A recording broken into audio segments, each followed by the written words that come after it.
My favorite thing about Stone Mountain is that it doesn't fucking look like anything. Like, it's such a dumb piece of shit on such a huge weathered rock, and it's such a shallow I've never relief seen it. I'm gonna look that it all up. the water staining just makes it look like absolute ass. There's like a little restaurant in that park where you can sort of kind of see it from the trees, or like over the trees. And I was just like, on top of like, in an insult to injury kind of way, like on top of what the carving actually is, it's also just a really shitty carving. Mm-hmm. Yeah. Not only is it racist, it's not even good. Like, no, I mean, I'm going to be really honest with you. I'm looking at this for the first time, and it looks like a mistake. Like, it was supposed to be this whole, like a whole Confederate army riding into battle. And you were going to see like their whole bodies, right? Like all the way down and everything. Yeah. And so you just got this like this fully shitty nude, little you'd window. see their penises. Yeah. It's a monument to quitters in more ways than one. So many possible worlds, but we got this one. So many possible worlds, but we got this one. Welcome to the Worst of All Possible Worlds, the first and only podcast that is a monument to losers and quitters. I am the worst of all possible AJs. I'm the worst of all possible Joshes. And I'm the worst of all possible Brians. And joining us today is a very special guest, someone I've been a fan of for a long time. He is someone I'm sure many of you know. He is one of the stars of Marble Hornets. He's opened a couple packages over the years, and he is the man behind the incredibly funny Morningstar Sinclair and Carmichael Burnswell videos. He also recently appeared in Alex Hara's Slenderverse documentaries on YouTube. And if you haven't seen any of that, and you're under 25, he's the guy that your trans mask friend went as for Halloween this year. Please welcome to the show, Tim Sutton. Well, that was a hell of an intro. Thank you very much. Do I still say I'm the worst of all possible Tims? Or If you want to. I don't know if I can say that after that kind of an introduction, but yes, thank you. For some reason, my For You feed on Twitter, in between all the racism, has just been people going as you for Halloween. I don't know what, like people doing like couples costumes, but they're both you. Like the character of Tim in Marble Hornets specifically? Yeah. Huh. I've been getting those, like that kind of stuff too within the last like maybe couple of weeks. I guess the algorithm finally figured out. Well, it didn't figure out who I was. It just figured out like, I see you've posted about Marble Hornets. Let's give you some more. But they're not even like, they don't even say those words in the post at this point. So I don't know. Maybe it's like the AI whatever started like recognizing like the mask designs or something. Like, I have no idea. But anyway, thank you for having me here. We are stoked, frankly, because it is rare that anybody whose work we've covered in the past actively wants to come on this podcast. It's not that we don't talk about stuff that we like. In the case of this particular case, we of course did that episode about Marble Hornets a little while back. That, of course, was the origin of our famous catchphrase, Ong's Hat. Yes, it got the official Ong's Hat Twitter account to follow us. And I will say that I was not on the episode of Marble Hornets because I was actively getting married at the time. He was acquiring a spouse. But I have, in the interim, watched all of the Marble Hornets I can without getting a panic attack from the I made a jump scares. playlist for AJ that takes out the videos with the jump scares in them. We're recording on Halloween night, as we do this one. It's so auspicious. Which, by the way, I do live in the suburbs, so you might hear my my doorbell go off every now and then. We have already gotten some trick-or-treaters. I don't know if the sound's going to carry up here, but yeah, so listeners, I'm not going to cut all those out. Just get used to it. It's going to be quite a day. There will be more sirens than usual on my block, that's for sure. Yeah, but we're here today to actually talk about something that is very near and dear, I think, to your heart, Brian, because this was a you pick.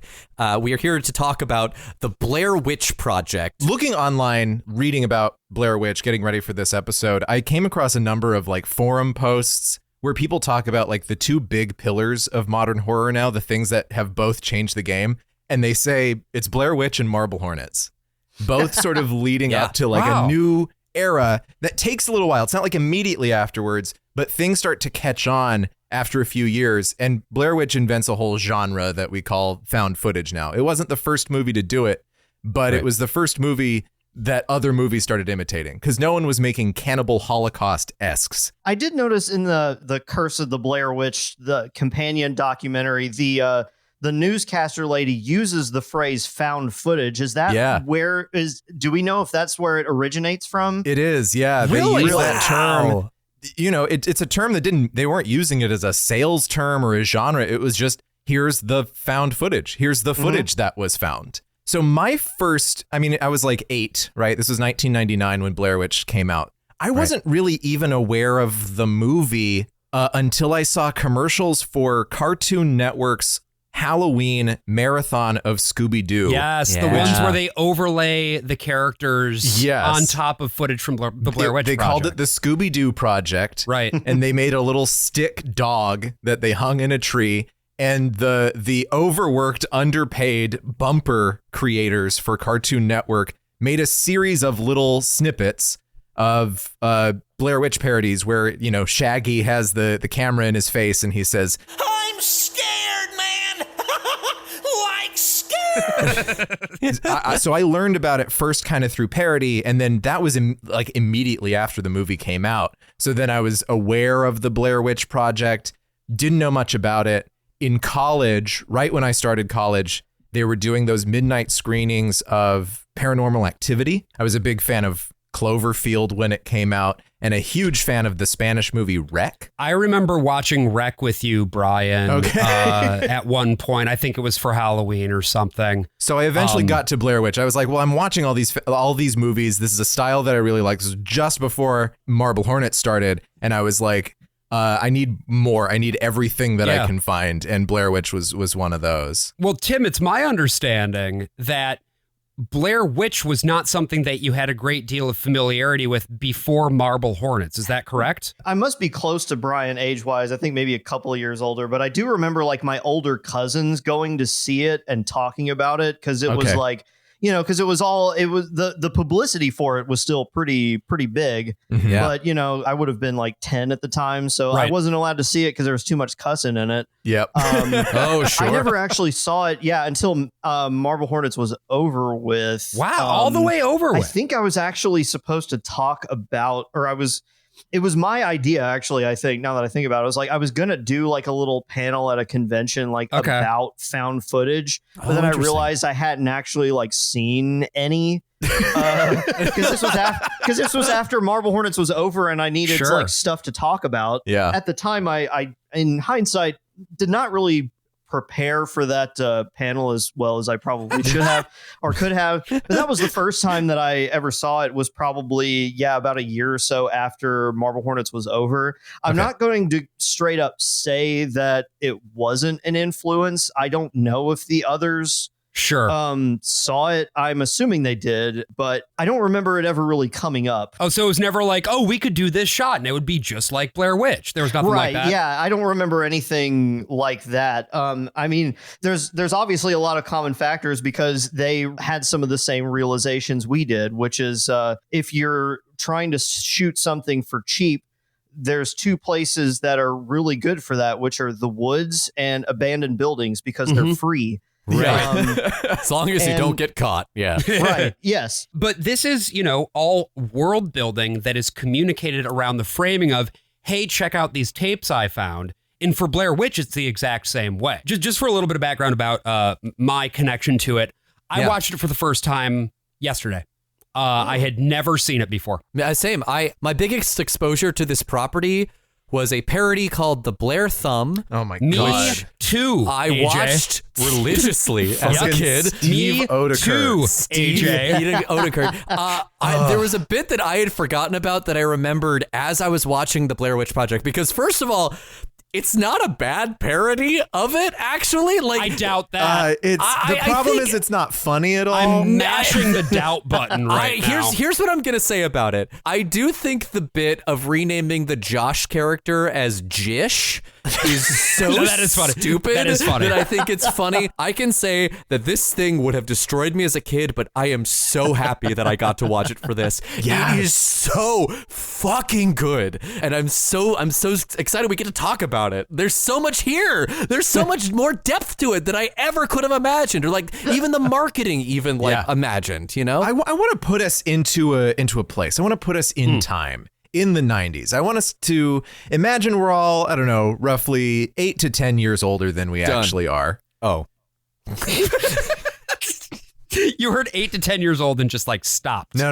We're 18 to 20 years old. Got it. Okay. I am 20 years old. We're in the demographic. We're getting all this news, and we have the hottest 24K dial-up modem. 28.8K. No, 24. Brian. 24K. Oh, okay. It was off market, but Got it. Sorry. It does the trick for now. We find ourselves in the 90s. We're loving our independent films.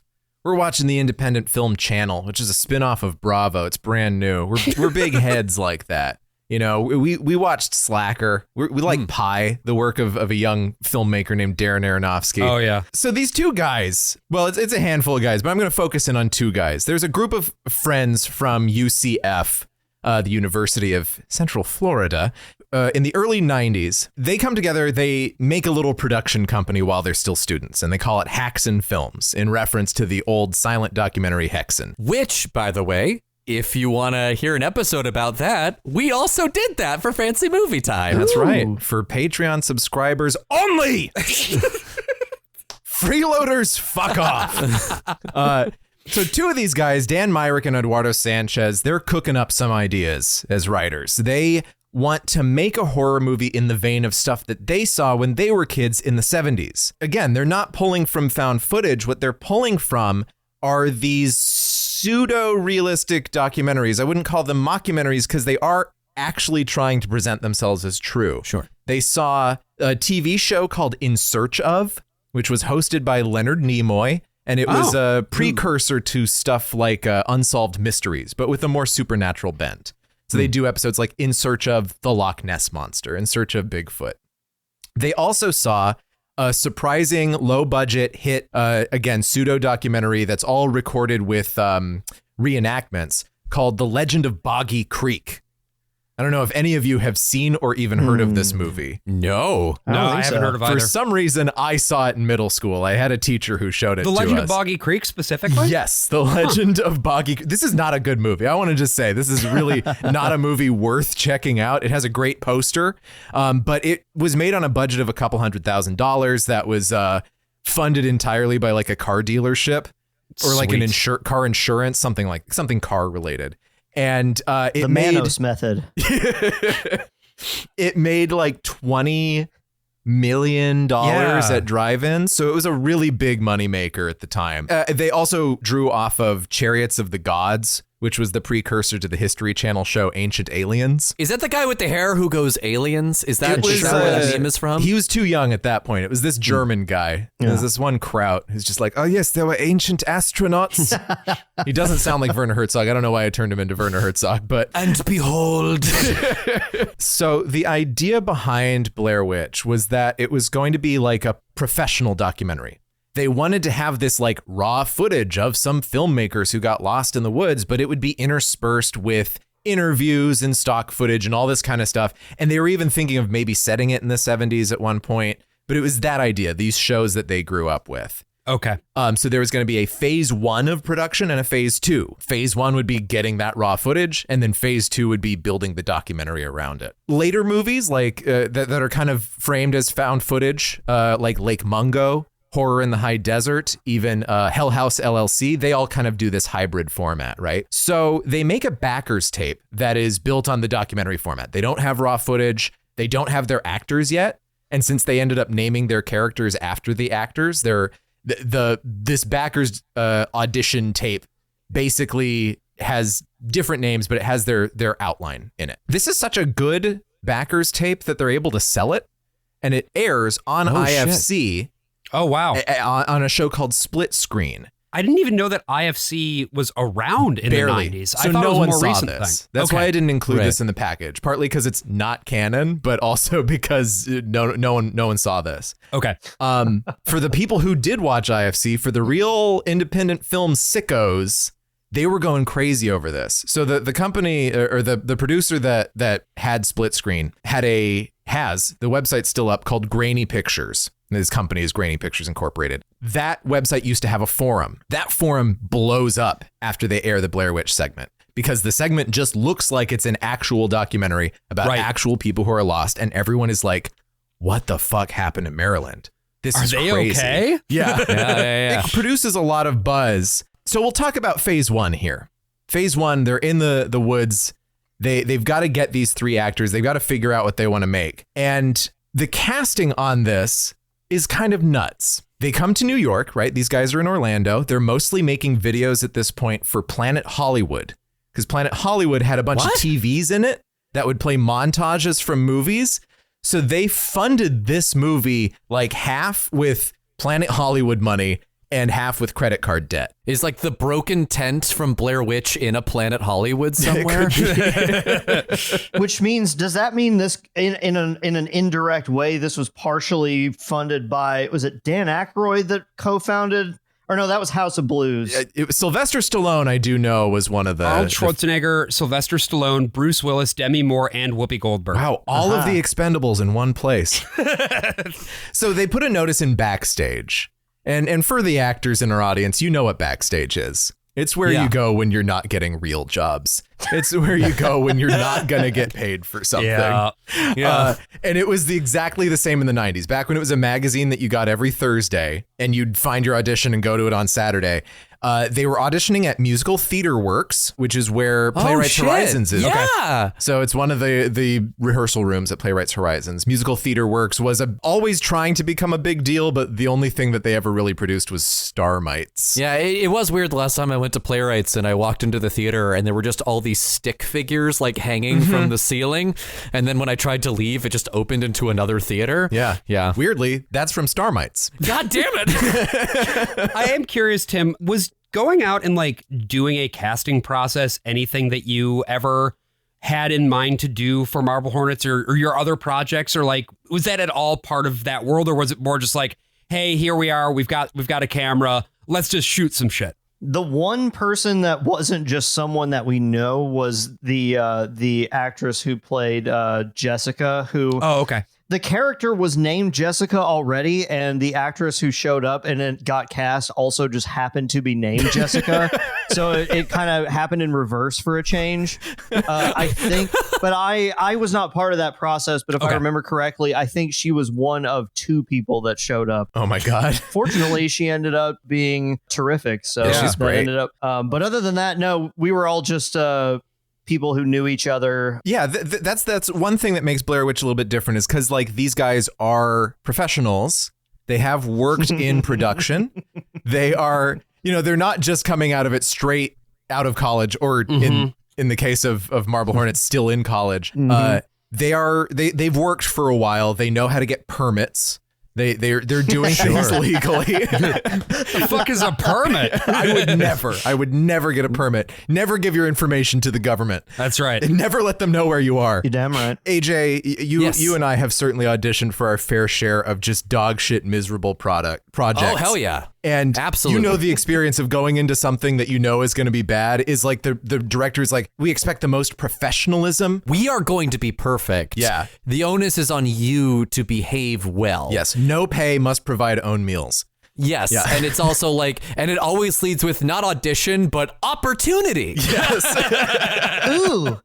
Ooh, joy. I remember I auditioned for a production of Sherlock Holmes that was going up, and I went to the basement Not of a any Brown's... particular Sherlock No. Holmes story. It's just Sherlock Holmes standing there telling you all about himself. Yeah, I think it was an original adaptation, and I went to this.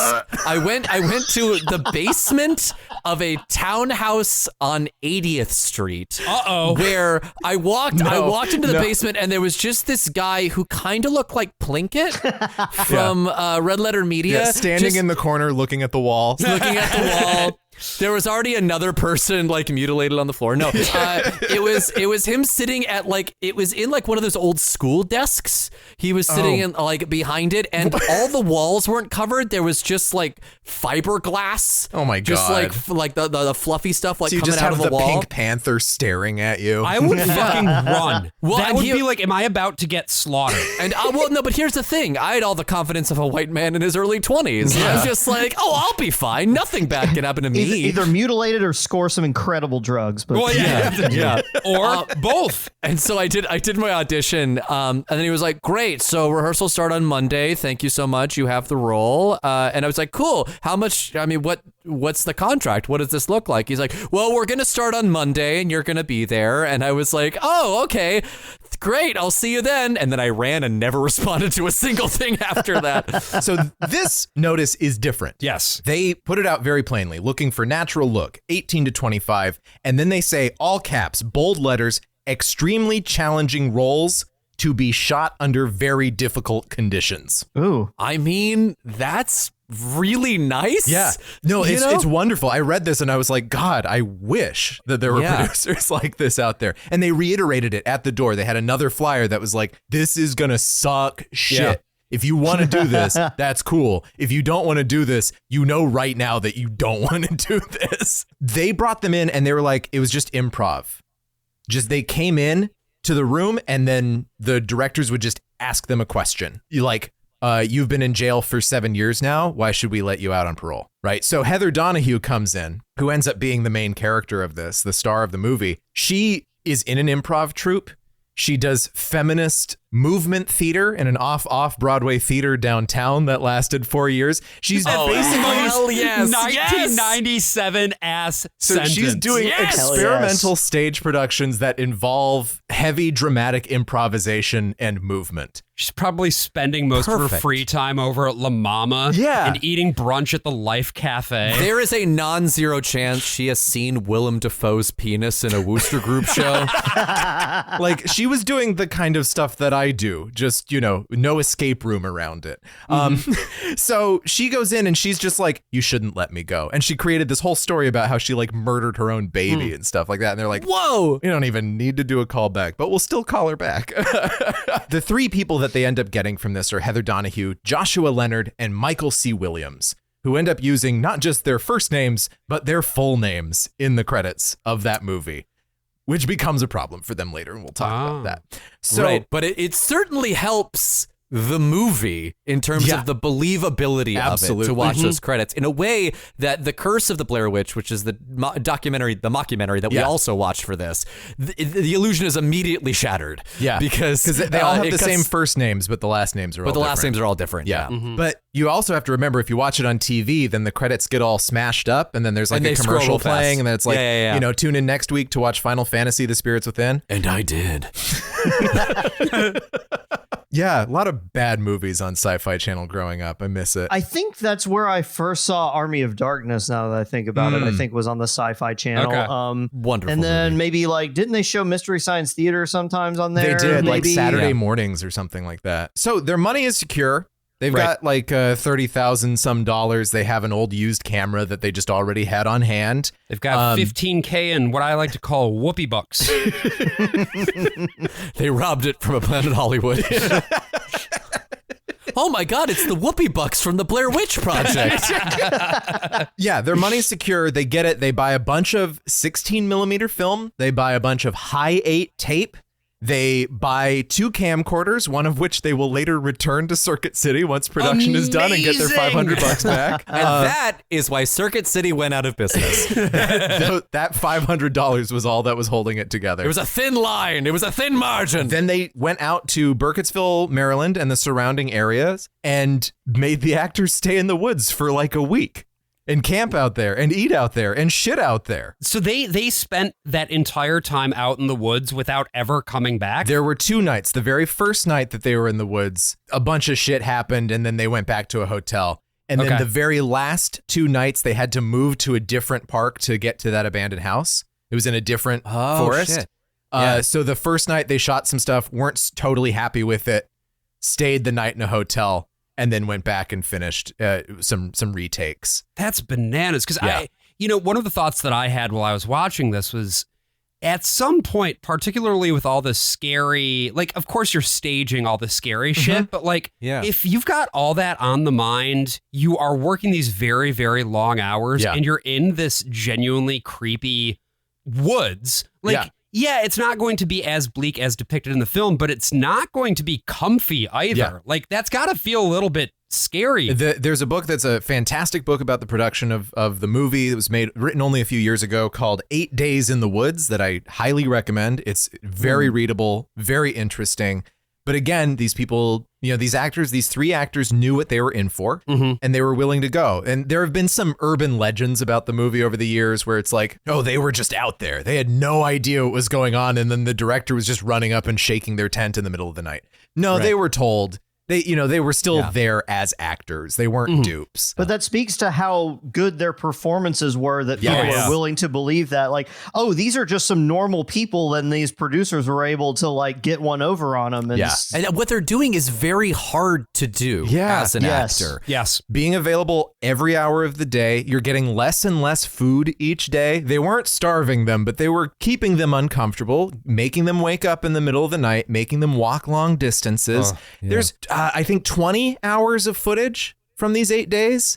They're constantly rolling on the tapes, not so much on the film because that's way more expensive, but high 8 tape, just pop more in. They'd have these like drops for them. And we'll talk about the drops a little bit later. Yeah, high 8 cassettes back in the day, you could buy those fuckers for like $4 a pop. After they finish filming, this is at the end of October 1997. So this is 2 years before the movie comes out. They come back. And that's when Split Screen airs. They end up getting contacted by Grainy Pictures that were like, this is so popular, it's making their website crash. They're like, yay. They're like, no, make your own fucking website. This is ruining my business. So was grainypictures.com, that was like an independent film site of some sort? Yeah, it's Grainy Pictures Incorporated, which produced Slacker, footed the bill for She's Gotta Have It, I think, for the last like 10,000 that he needed or something. Okay. Yeah, it was a big independent producer of the 90s, hot property at the time. Split Screen, from what I understand, was a really fun show that really caught directors in really unguarded moments, but then also had really elaborate setups like the Blair Witch. And for the Blair Witch, they also said that they were going to come back in spring of 1998 at the beginning of the next season of Split Screen with a new segment. Okay. Which is not online. Or at least I haven't found it. It's very frustrating to me. But it did come back? It did. Like, that actually did happen? It did. Okay. I had to check the books and make sure that it did actually happen. Yeah, so that part 2 is shot. They get the directors to pretend to be themselves as the guys who found the footage and were assembling it into something. Oh, interesting. This is also where you get the first teaser that has Heather Donahue's globally famous nostrils. And those nostrils become the main selling point of the movie from there on out. So we're going to jump a little bit in time just for our own experience's sake to Artisan has picked this up and everything. And they're putting teasers on the TV. And I just want to talk about this very first teaser for 1 second. This teaser starts with the title card that ends up being like the title card, right? These filmmakers, they go out to the woods in 1994. They disappear. These tapes were found years later. You hear Heather Donahue over blackness. And up until you hear that, it's silent as those titles or the text of like that this is found footage, etc. shows up in front of you, much like Marble Hornets. And you can imagine you're watching TV. TV generally tends towards loud and bright, especially in the 90s. He just finished up a commercial for like Clorox or whatever, and it's like, Mama's got the magic of Clorox. Yeah, there we go. Surge, put it in your veins. I was gonna say it'd be more like the Capri Sun, like liquid metal children, like like doing the secret world of Alex Mack shit. And then all of a sudden you just have this blackness and this whispering, terrified voice. And the moment she says that money line, I'm so scared, you get the visual of her face, the nostrils, and then it doesn't say rated R, producers, anything like that. It just flashes a website on your screen. What's that? And that's what BlairWitchProject.com or BlairWitch.com? http://www.blairwitch.com. Okay. Netscape Navigator didn't fill that in. Yeah. No, you had to. You're telling me I can use the hypertext transfer protocol to access this worldwide website? That's You had to send right. a carrier pigeon to then poke a series of wires together. Head to AOL keyword Blair. Oh no! You had to call Mr. Movie Phone, and he would connect you. So, yeah, you dial in.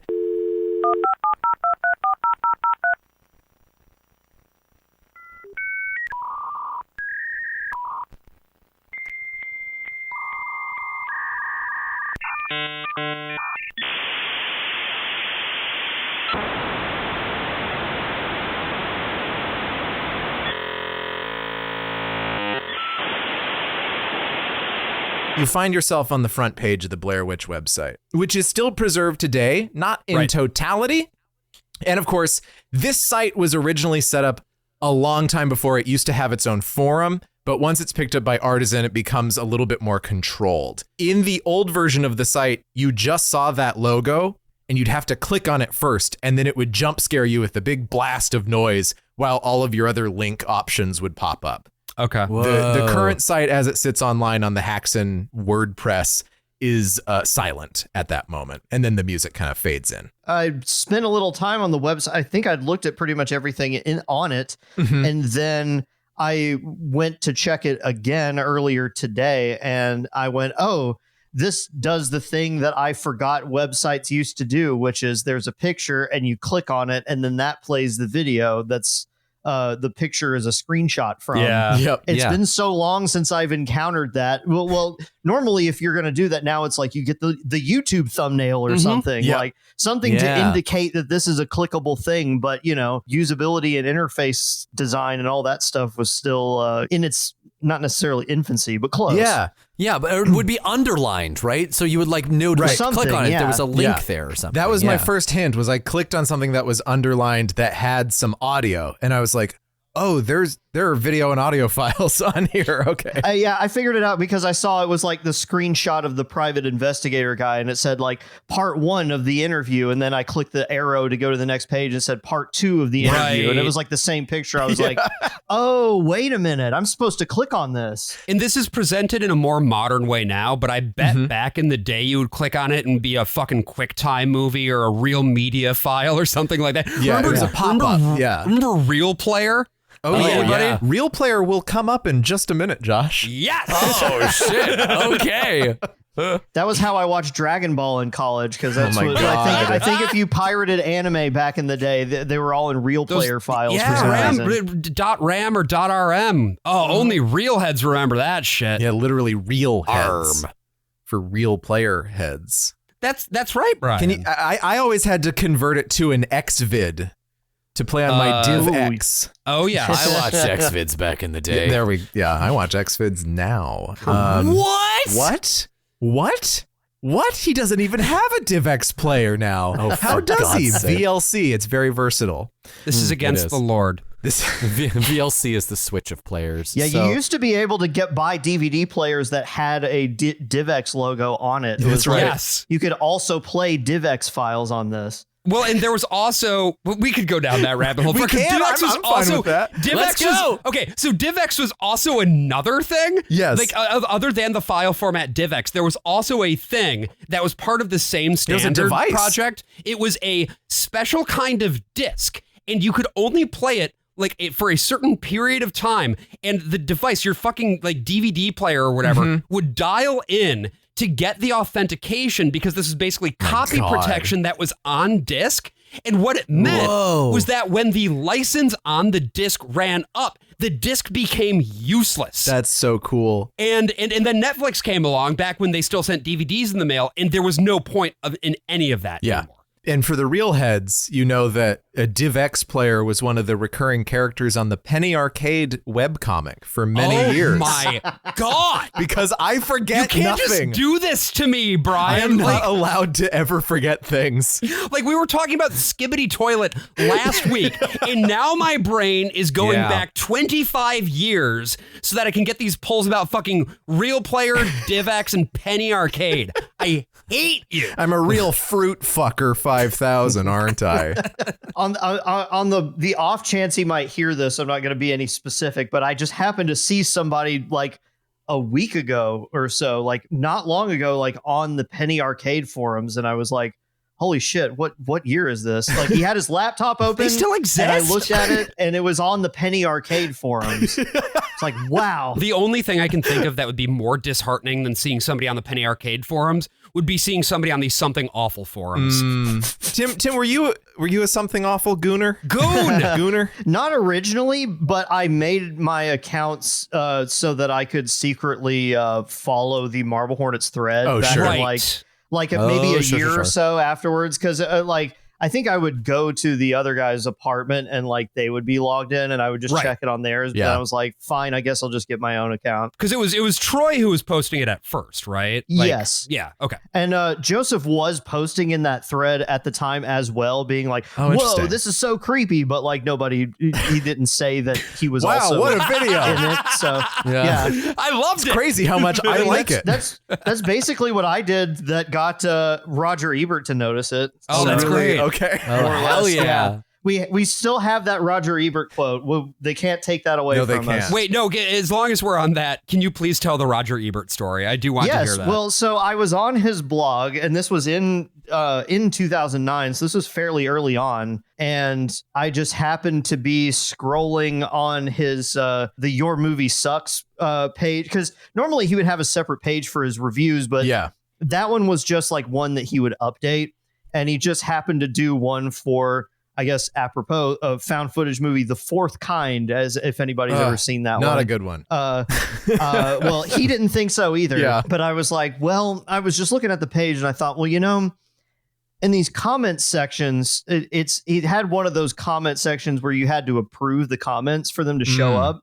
And so I was like, well, he may not click on it or anything, but at the very least, he'll see it. Yeah. Because he has to approve all these comments. So I was like, I can't even remember what I said, because I don't think my comment is still like accessible. Oh yeah, I'm like, sure all those are gone. well, if you want something found footage thing that doesn't suck, there's this thing that's going on here. Sometimes he would post the comments like with his own addition, like inside the comment box, like he would add like a Roger section underneath. And so lovely. then and so like my comment showed up, and then underneath it, you said it was remarkably well done, but then he also said each episode is admirably brief. So I'm not sure if that's like a backhanded compliment. Well, but then Then he tweeted it, didn't yes, he? because he ended up posting a separate blog post page that just had all of the entries up to that point, which was like, oh my God, 15 or 16 of them or something. Yeah, so I think cool. the very first one was the that we did after the Roger Ebert post was the masked character's first appearance. Okay. Because I remember us going in there really jazzed, like, we're doing this one for Roger, brothers. This one's for Roger. R.I.P. King.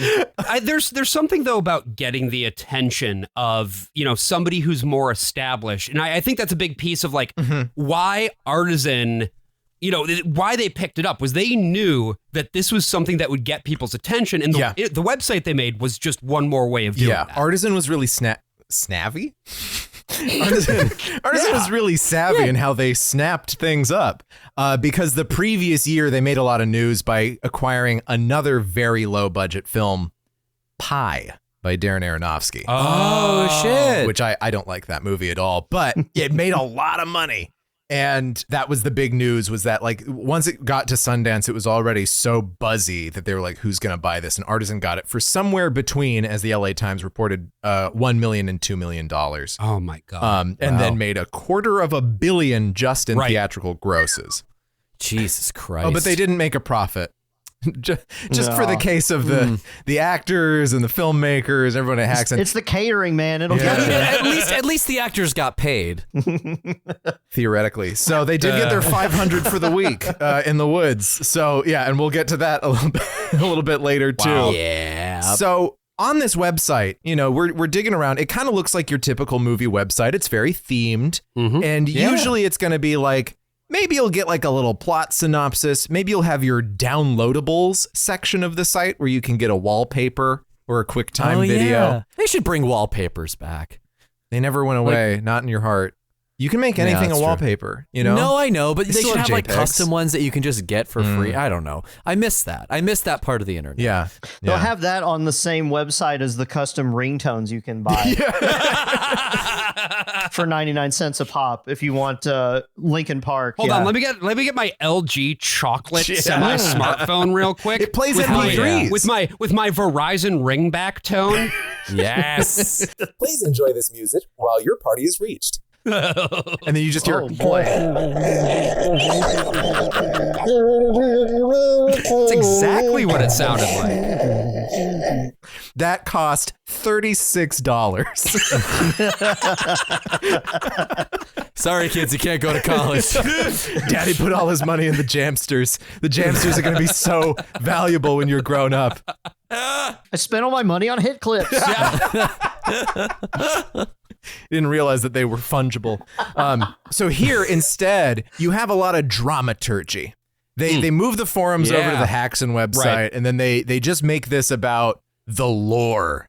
And a lot of the lore was built up on the forums because the filmmakers were on there, and any gap in whatever they had covered on the website in the early days, you know, where people were like, well, what about this? You know, do we have any information on this? They'd be like, oh, well, for legal reasons, we can't post anything more about that. And then later they'd get something and they'd be able to fill it So they in. just kind of were making it up as they went along in response to things that people So pointed there out. kind of was an ARG at the very, very beginning of it. But as this develops, we have a very professional sort of at a distance website that has all of these hidden little features. Some of the videos and stuff are supposed to be kind of secret to you so that you could hear from someone else on the forums. Oh, wait, I found this clip now, right? I found this update.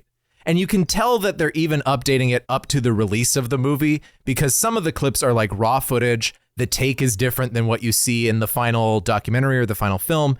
And some of it like has the music in it. So it's like taken from the cut of the documentary. Okay. But I want to know what your experience of going around the website was. What did you do first? I just kind of clicked around, found those little videos. You know, it's not a super deep website, but for the time, it's actually quite comprehensive, which is interesting. I just went through it in order from left to right, going through and tracking everything. I just had to take this note that the news correspondent for Channel 6 News is named Keith Whitaker. He what?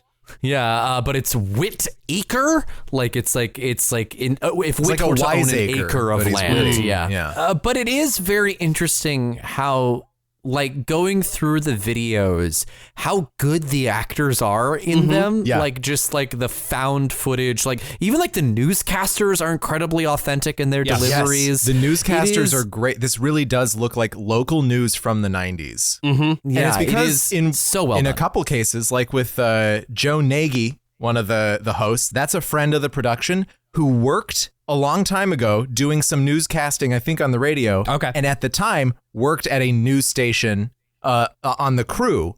And so he just used the actual table at the actual station, had a friend film it, and he sent his tape over to them. I do have one question about the website for you, Tim, because we had sort of briefly talked about the way that the interactions and especially the forums and stuff like that could sort of influence the storytelling and the world building.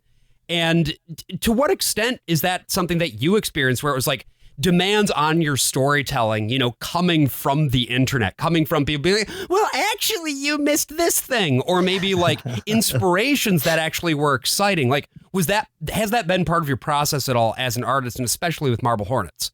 It was kind of, I'm kind of thinking of how we contrast it with, like, because when I was listening to some of the commentary on Blair Witch, and they were talking about how they like started off with like a 2.5 hour cut and then like did a test screening and trimmed it some, did another test screening and trimmed it some. For us, it was kind of an inverse kind of thing where we weren't test screening in any of our episodes, but we were getting immediate feedback. Right. I don't remember taking any specific sort of like story beat inspirations from the audience, but it was more like, what were they responding to, or what did they notice that we didn't, or what did we want them to notice that they didn't? Right. Or, Sure. you know, Sure, and yeah. so it was like, there's something we wanted them to notice and that they missed, so like we could clarify it maybe subtly or not so subtly in the next one. So it was like I remember there's my character gets hit with a pipe in one episode, but it shows up kind of small on camera. So like after that episode, people kept saying like, did I get beat with a stick? Oh. And so the next episode, we made a point to use the word pipe in the text. Right. Okay. After Yeah. after Tim was hit with that pipe, he did this or whatever. Right. Or like something that we may not have thought too much of, but people responded to. So especially whenever like in the later season, in like further on, whenever part of it entailed like our characters going back and revisiting locations from the first season. There was one where it was like in season 1, in just a random part of the woods, he briefly points the camera at just like a hole in the ground. And for whatever reason, he decided to like add an extra little bit of audio distortion fuzz on it. And so people assumed that hole must be significant. So, you know, like 3-4 years later, oh, surprise. Yeah. We tripped over this hole and there's old ass tapes in it somehow. Yeah. Cool. These magical mini DV tapes from another universe that somehow still work and don't like break immediately when you look at them funny. Miniature tapes can be buried for years and never go bad. That's the one main rule of movie making right there. Yeah. There was a hole here. It's still here. Yep. Because that's what happens with the Blair Witch as well. I mean, that's not that unusual because I went with a friend of mine back to Tuscaloosa, Alabama, where we shot most of it. And we were just walking in like the park area. And the TV that we smashed for a video on the To the Arc channel was still there in the woods. Wow. Whoa. Yes. Right where we left it. There's a whole family of squirrels living in there. Well, we just found those TVs in the woods in the first place. That's Okay, why we sure. made that Right. video. I don't know what we just people found do, a pile of TVs. but like there is Hell a yeah. canyon outside of my hometown that's got like there's a little. It's not a marked trail, but if you get off the road right where the TV is, you can find a little trail and find some cool things. And that TV has been there for like decades. Sure. Like no one has touched it. But it's like, who brought it out here? There's no homes near this. There's like a windmill. That's about it. Well, and now it's a signpost, so of course it's not going to go anywhere. For all the people that are like, well, you go a mile this way and then you take a left at the TV. You know, it's just like now you can't move it. Right. Yeah, make sure you don't get to the dead dog, then you've gone too far. To talk about the website there and the way that they've used clips on here, you learn a little bit about the movie making process and the people who and the filmmakers themselves. You get bios from Heather and Josh and Mike that were written. And they all wrote them themselves. Yeah. That you find among their effects. So it's like a bio that they must have written early on because Josh's is in there and Josh disappeared. Right. It's like the framing is that had this project been completed, these would have been the official bios that they would have had, you know, with the press materials, and they were just found as drafts among all of these other tapes. I think that's kind of fun. And you get a couple of little clips of things that don't end up in the movie, including a couple of like fucked up takes, by which I mean bloopers. I'm going to play one now. Oh. We love that compression. This is Burkittsville, a small, quiet Maryland town, much like a small, quiet town anywhere.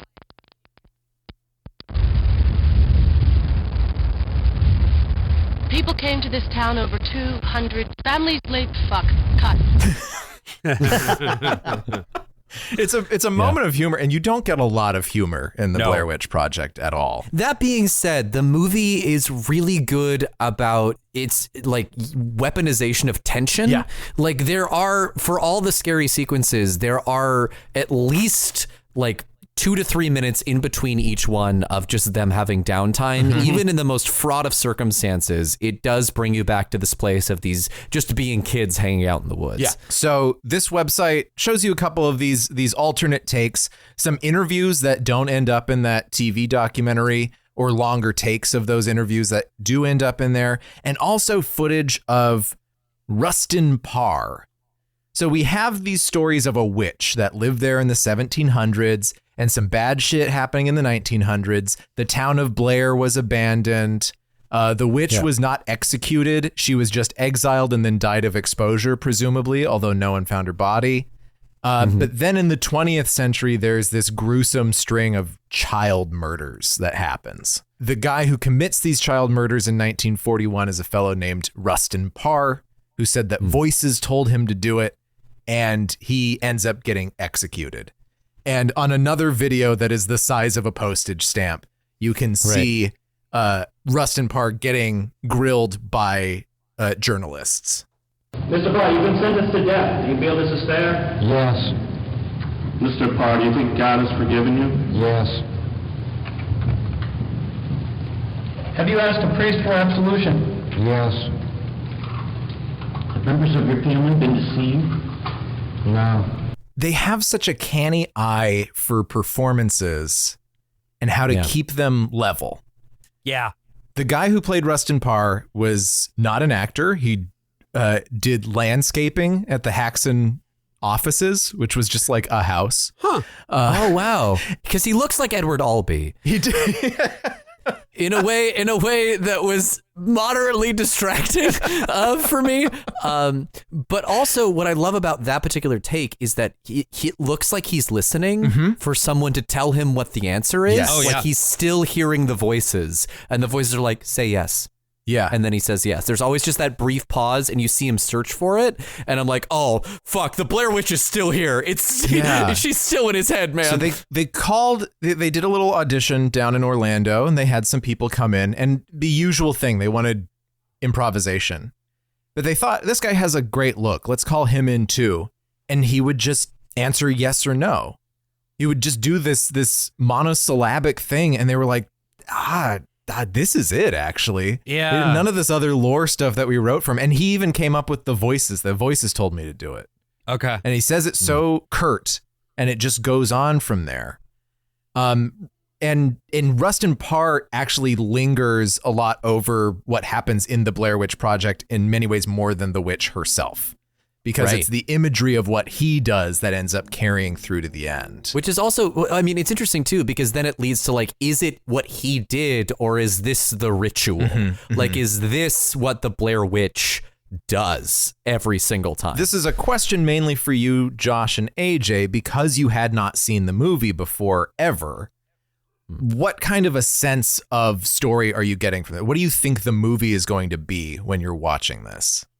Well, to be fair, AJ and I both kind of knew the main story beats from Blair Thumb. Sure. The land shark. Right. The broad, the land shark. Yeah. But I do think that kick it in the nose. It's not a nose, it's a snout. Just kick it. I think that what you get out of all of this is, thank you, AJ. You're welcome.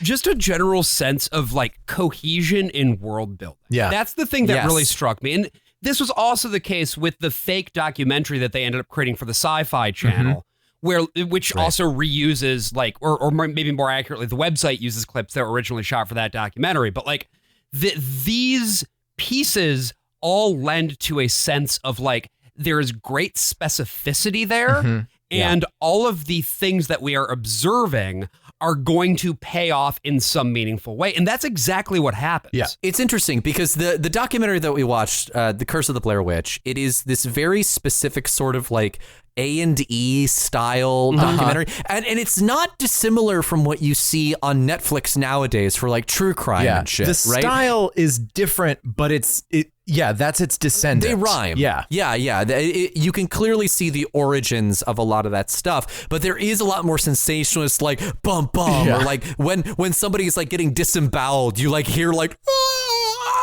like happening in the background, which is very like evocative, but based strictly on that, based on what we're going to watch from that. Yeah. I'm going into this movie thinking that it's going to be a lot more definitive in what's even happening moment to moment. And the openness with which the movie treats like basic plot beats of what is happening means that it makes for a much more interpretive experience than I was anticipating. I was expecting a lot of beat-to-beat exposition once they got into the woods about what, like, here's what happened here, that's what happened there. There's a little bit of that, but not much. No. It's mostly about what the experience of being lost in the woods feels like.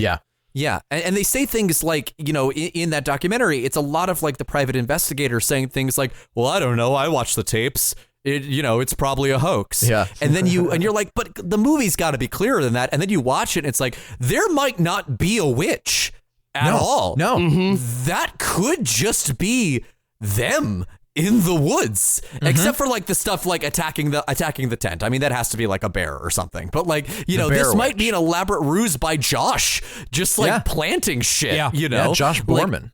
He could be doing it. It might be me. Yeah. And sorry, it was. Jish. It's Jish who's running around. It's Josh. It's Josh Borman. And that actually was the thing that surprised me about the movie the most, was when I was in it at the end. Yeah. I did not see that one coming. I don't know if you came across anything like this, but based on your description of their like original intentions, do you know if like the Curse of the Blair Witch documentary is closer to what they originally had in mind? That's exactly it. Yeah. Okay. And then I kind of got that impression, like maybe that's what they started off wanting to do, but then decided that the raw footage part was the more interesting part, maybe. Yeah. They had an open enough process on both things where like the woods was phase 1, and then the professional stuff, the documentary stuff, the talking heads and the news footage was what they were calling phase 2. Okay. So it was going to be more of a hybrid. This doesn't just feel like extra stuff, like this feels like that was meant to. Okay. Yeah, that makes sense. So The Woods was filmed in 97. Phase 2 was filmed kind of over the course of 98. Okay. This is also why it's hard to sort of calculate what the budget of this movie is, because there's a bunch of stuff that ends up not being in the movie, but that they were still spending a lot of Planet Hollywood money on. Those whoopee bucks just flying away. There was a point where they started renting out their editing computer in order to make ends meet. So like the thing was running 24 hours a day. Part of the day they were working on Blair Witch. Part of the day they were doing like their own contract stuff, like making things for nuns. And then the night they rented the computer out to a guy who was editing pornos and stealing their equipment. So, oh no! As far as my actual impression, so I had seen the movie, but it had been like probably close to a decade at this point. And I had not seen Curse of the Blair Witch. Okay. Honestly, between the Rustin Parr part of a guy in the 1940s hearing voices and then doing serial killer shit, and the segment with the cult guy from like 1971. Oh my God, yeah. And oh man, that guy's fit. Those red glasses, that purple robe. Love it. Not 70s at all. Very 90s, but yeah, those things. And then the fact that, we're still like not too far away removed from the Satanic Panic era. And I looked it up, the fact that Burkittsville is only like maybe an hour away from Washington, D.C. I thought this was going to be more, if I had not seen the movie before, I would have been primed for something more akin to like that movie Kill List. Like I thought we would, I may have expected something more on the like cultish conspiracy kind of, which, hey, it's open enough that it could be like a sequel could be about that. I haven't seen the sequels, and I'm assuming they're not about that. No. By that I mean more of a conspiracy in like the more MK Ultra variety. Yeah, or like the Masonic Lodge. Exactly. Sense. Yes. I want to give people just a small taste. I'm not even going to play this whole clip, but just a taste of what the Curse of the Blair Witch feels like. This airs on the Sci-Fi Channel July 11th, 1999. The limited release of Blair Witch starts July 14th. And then the full release of Blair Witch Project in all theaters in America is at the end of July. So for most people, this is about 2 weeks before the Blair Witch Project comes out. It is presented as though it's just a factual thing. When they show footage from the Blair Witch Project, it says courtesy of Artisan Films. What a great little touch. I love that. But they open with this. In 1785, several children in the township of Blair, Maryland, accused Ellie Kedward of witchcraft. She was found guilty. Like the sound. And banished in the middle of winter. It was assumed she died from exposure. The following year, all of her accusers and half the town's children had vanished. Oh, guys. Fearing a curse. Which Dark Souls game is this?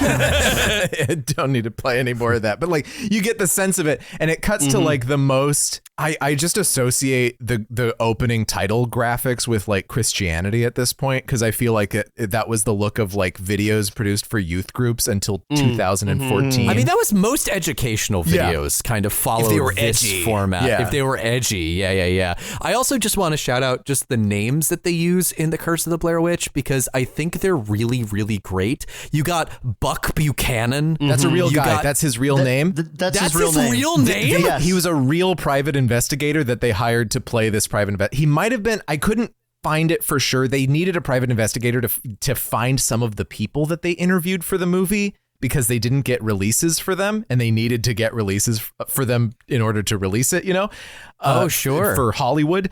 And they needed a private investigator to hunt a couple of those people down. I don't know if he was that private investigator, but I'm assuming he was. But yeah, Buck Buchanan, Charles Morehouse, Bill Barnes, Dottie Fulcher. I mean, this is just like filled with great names. Buck Buchanan, Charles Morehouse, Bill Barnes. What is this? A leather bar? Oh, yeah. Sorry, Tim, you've run into one of our infamous ongoing bits. Hey. Yeah, this documentary plays it very straight. We also get interviews with like the anthropologist team. There was an anthropology class from University of Maryland that was in the abandoned house and dug up the film canisters and tapes from the mysterious hole that keeps them from getting too dirty that they stop working. And according to all laws of archaeology, there's no, how could it possibly be in here? Those walls couldn't have been, up. Those canisters wasn't disturbed. It wasn't disturbed. My God. So we're working over there, and all of a sudden I hear kind of a commotion from the other side of the foundation, and I hear like rocks banging together. And we kind of ran around the side, and apparently what happened was that Pete was removing a stone, and a section of the wall just caved in. Nobody was hurt. This section of the wall by this time was only about 4 or 5 feet off the ground. And so I checked, and nobody was injured. And I just told him, I said, clear this out a little bit. And about 20 minutes later, Pete comes running up, and he's got this dirty old like a backpack in his hand. By the way they had located those, it appeared that the stones had been there for many, many years and had not been disturbed. I thought that the performances by all of these like college professor types, solid gold. Yeah. So fucking good. Yeah. Like all of these guys feel so authentically like boring college professors. And I mean that in the most complimentary way possible. Oh, absolutely. As does the entire documentary. And I think maybe going back to like the thing of why did they choose to just do this as pure found footage rather than including these interviews, I think that the boringness of it is a lot of fun in a TV way. Yeah. But I think that as a movie, it's actually to the detriment of it in terms of how filmic it feels or doesn't feel. Yeah, it's also, I mean, the guy that got to play the film professor is like 100% the cool guy, the cool teacher who like anoints like his special students or whatever. And it's so great watching this and then watching the Blair Witch Project because you 100% understand why Heather is the way she is out in the wild in a way that if you just watch the movie, you can get it. Yeah. But the minute you see that motherfucker, you're like, really? I think he got all these kids killed. I think it was really this guy teaching them that this is how films have to be shot. That like instill that in their heads that eventually leads to their demise. Spoilers for the Blair Witch Project, by the way. They don't make it out of this. Oh, no. Yeah. Well, even the documentary kind of agrees with you because he's like, so maybe I didn't look too closely at their pitch whenever they said they were going to go out into the woods for a little while. So whoops. Yeah. And her mom shows up in this, obviously not her real mom, but her character's mom, who says that like, the police they let them watch like 4.5 hours of footage, but they know there's more. Back on the website, you can click on individual tapes and film reels to listen to sound and see some video footage and see some film footage. We know now, okay, so this stuff was found a year later by some anthropology students in the cellar of some old house in the middle of the woods. These are students, by the way, from a school that is referred to alternately as the University of Maryland, but then also sometimes Maryland University, question mark. That just jumped out at me, but whatever. So now we have like a good setup of what's happening. We get a wrap-up moment at the end of this documentary, and it plays us the clip again of Heather Donahue looking into the camera saying, I'm so scared. And I feel like if I were watching this in the 90s, my main thought is, when I see this movie, that camera's going to turn around and I'm going to see what she sees. Right. Like, this feels like it's from a scary scene. That's why they keep using it. And I think this might feed a little bit into why people feel certain people feel disappointed by the film. There's also a story of, while they weren't paying anyone, all three of the actors were listed on IMDb as missing, presumed dead. Artisan kept them from doing any press, anything, taking jobs, but not paying them to avoid the jobs.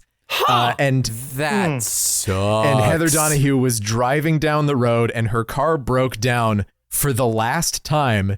And she's standing on the side of the road next to her deceased vehicle underneath a billboard with her face on it.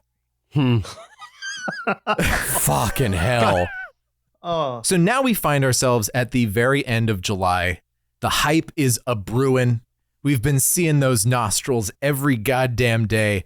We got to go to this theater. We got to see this thing before anyone else does. This is the hot hit of Sundance. It even played at Cannes. Like, we're 17 to 24 years old.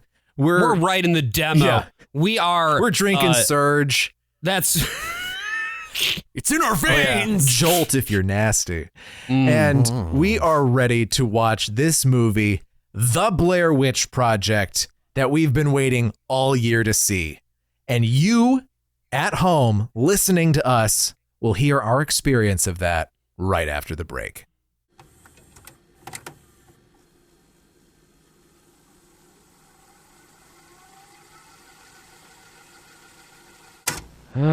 So it's 1:49 a.m. on November 3rd, 2024, and you're sitting at your desk in your apartment in Brooklyn, the light from your computer monitor illuminating your tired and forlorn face as the world outside your window sits in the deepest part of the night, still but humming, in that way that all cities hum on the precipice of catastrophe. And you think about how weird it is that we still have daylight savings time, when you distinctly remember that at some point last year, a bill to get rid of it passed the House and maybe the Senate, but you're not so sure. So you Google it, and that Google AI tells you that daylight savings time is what farmers use to commune with snakes, and that you should consume daylight 4 times a day if you want to be in your 20s forever. And you briefly think, oh God, please don't ever make me be in my 20s again, before finding an article that informs you that there was, in fact, a bill to make daylight savings time permanent in 2023, but nobody could decide which side to end up on, because parents didn't want to send their kids to school in the dark, and non-parents didn't want night to start at 5:30 forever. So in actuality,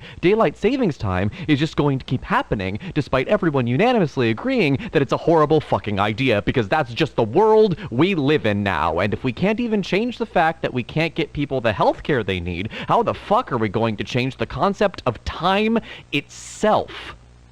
And as you think all this, you glance over to see that it's 1:49 in the morning again, because the world time traveled while you weren't looking, and you still can't go to bed because that old worry has started to overtake you, that all-encompassing dread has crept up your spine and trapped your brain in a spiral, imagining every possible outcome of every possible future, in the vain hope that knowing what could happen may somehow diminish the sting of what will, because even if he loses, and that's an if that hangs over you like a guillotine held by the whims of voters in states both close and seemingly impossibly far away from your little apartment in Brooklyn, it won't stop the bloodshed, or the death, or the destruction, or the hospitals being bombed. And if he does win, if that guillotine drops, how quickly will the carnage you only glimpse through your phone make its way to your front door? After the disastrous shit show of organizing, the logistics, the hemming and hawing of the media over norms being shattered, how many people will be left dead in his wake? You start Googling, and Google's AI wheezes out numbers that directly contradict the numbers you see from the articles directly below Google's AI, but either set of numbers looks absolutely terrifying, and as your brain tries to comprehend the enormity of the loss, the barbarity of it, you look outside and you see it. The darkness, the abyss, the nothing. It's so tempting, isn't it? You're so tired. Everyone is. It would be so easy, so much easier to just let it envelop you. Nothing can change. Nothing will change. The hours will move forward, they will move back, the bombs will drop, and people will die, because that's just the way the world is. Don't think too hard about it. After all, isn't thinking too hard about all this stuff what got you here at 1:49 a.m. for the second time, scrolling through your timeline looking for something, anything to cling on to? Why not? Just let it all fade away. Let yourself go numb. Become the static you seek. It might not feel like much, but at least you won't have to be scared anymore, or surprised, or much of anything, really. And after all these years, doesn't that sound wonderful? And as your breathing slows, and you let the abyss wash over you, suddenly, from across the way, a computer light turns on. And you see your neighbor, disheveled, bleary-eyed, in a robe that seems to be actively disintegrating, staring at his computer lit by the exact same glow you are. And you realize in that moment that the greatest trick the night can pull is making you believe you are alone in the dark. There is always someone else staring at their computer screen, imagining every possible future. And if we could only see how many of us there are, see how many people are haunted and scared and lonely and desperate as we are, we could, at long last, release our light. All our daylight saved to maybe change time itself, and maybe, just maybe, turn night into day. You turn off your computer screen and get into bed. You stare at the ceiling and you wait for sleep. And it's 1:49 a.m. And it's 1:49 a.m. And it's 1:49 a.m. and it's...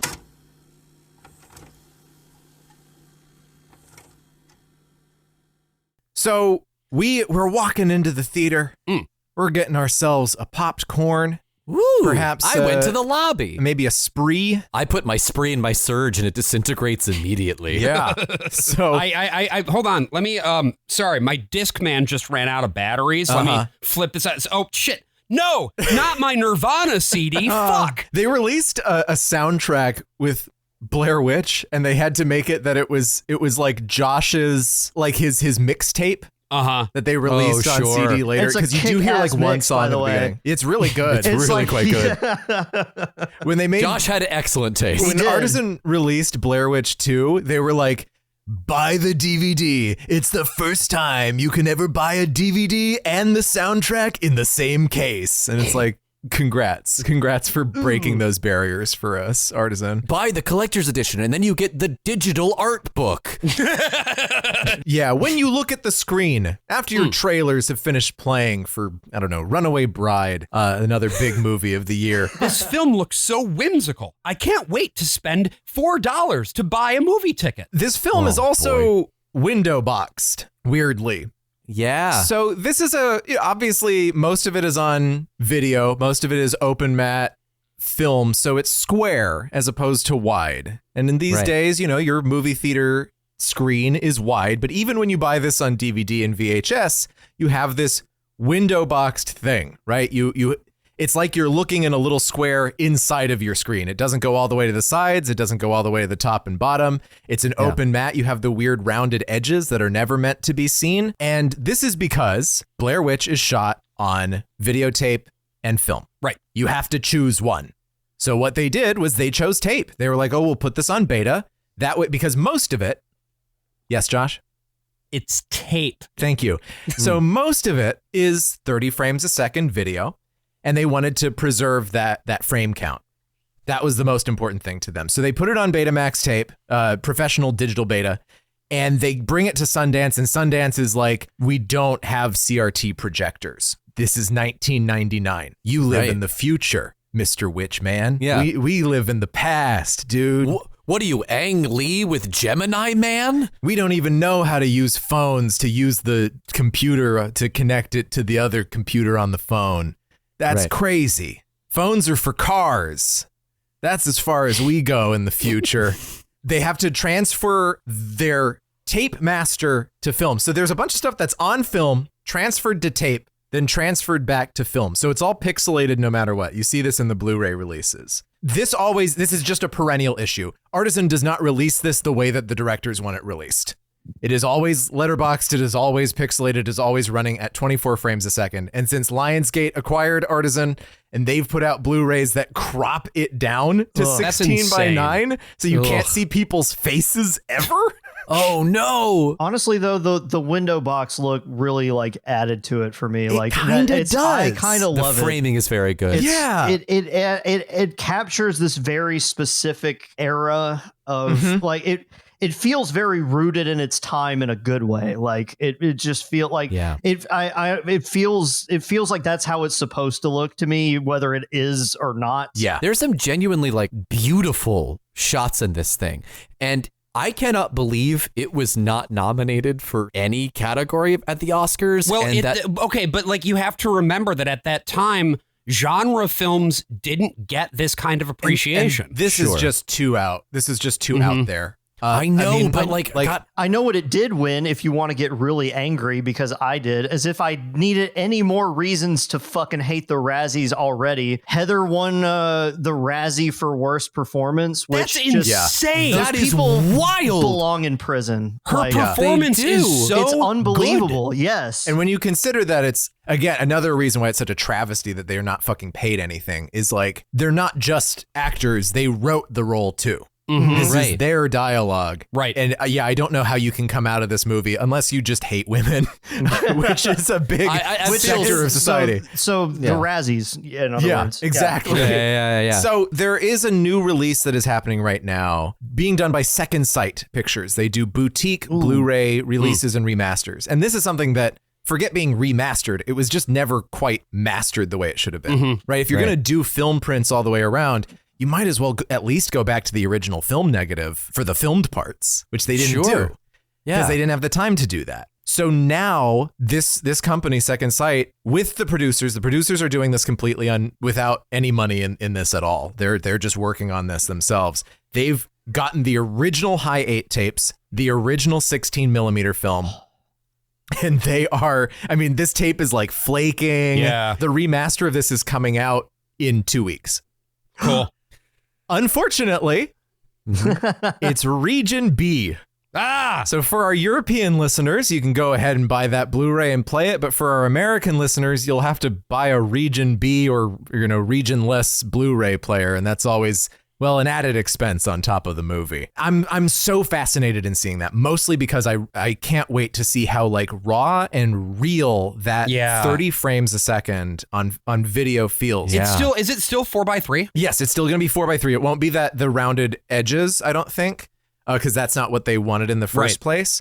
But you will see it the way that it's supposed to. We talked about like Julius Caesar when we watched that. It was filmed in black and white in a time when you could film in color. Because people saw black and white as more immediate, because that's the color that like news was on and TV. Right. Sure. So you saw things in black and white and it felt more real. I mean, there's a reason we talked about with Dr. Strangelove that's in black and white. It just feels different. And and this is something that, it changes with time. With Blair Witch, when you watched in the 90s, that VHS is so immediate. That's me and my friends out there. Absolutely. With Marble Hornets in 2009. It's like, this is the kind of cameras that we have. And that changes very rapidly, even over the course of Marble Hornets. And then you take it and you export it out of your fucking DAW and it looks even fucking worse. You say that. We used the same camera the entire time for whatever that's worth. Except for the GoPro. But the uploading for YouTube changed. Oh, yeah, that's true. Yeah, because the season 1 is so old that they're still rendered in the for the old 4x3 player. So there's sort of 4x3 letterbox. But yeah. That's right. Yeah. Speaking of window boxing. And so we are here today to announce that the Region B release of Marble Hornets will finally restore to the original vision. All of my discs that I authored myself, thank you very much, were region free. Yeah, you got to hold yourself to a high standard.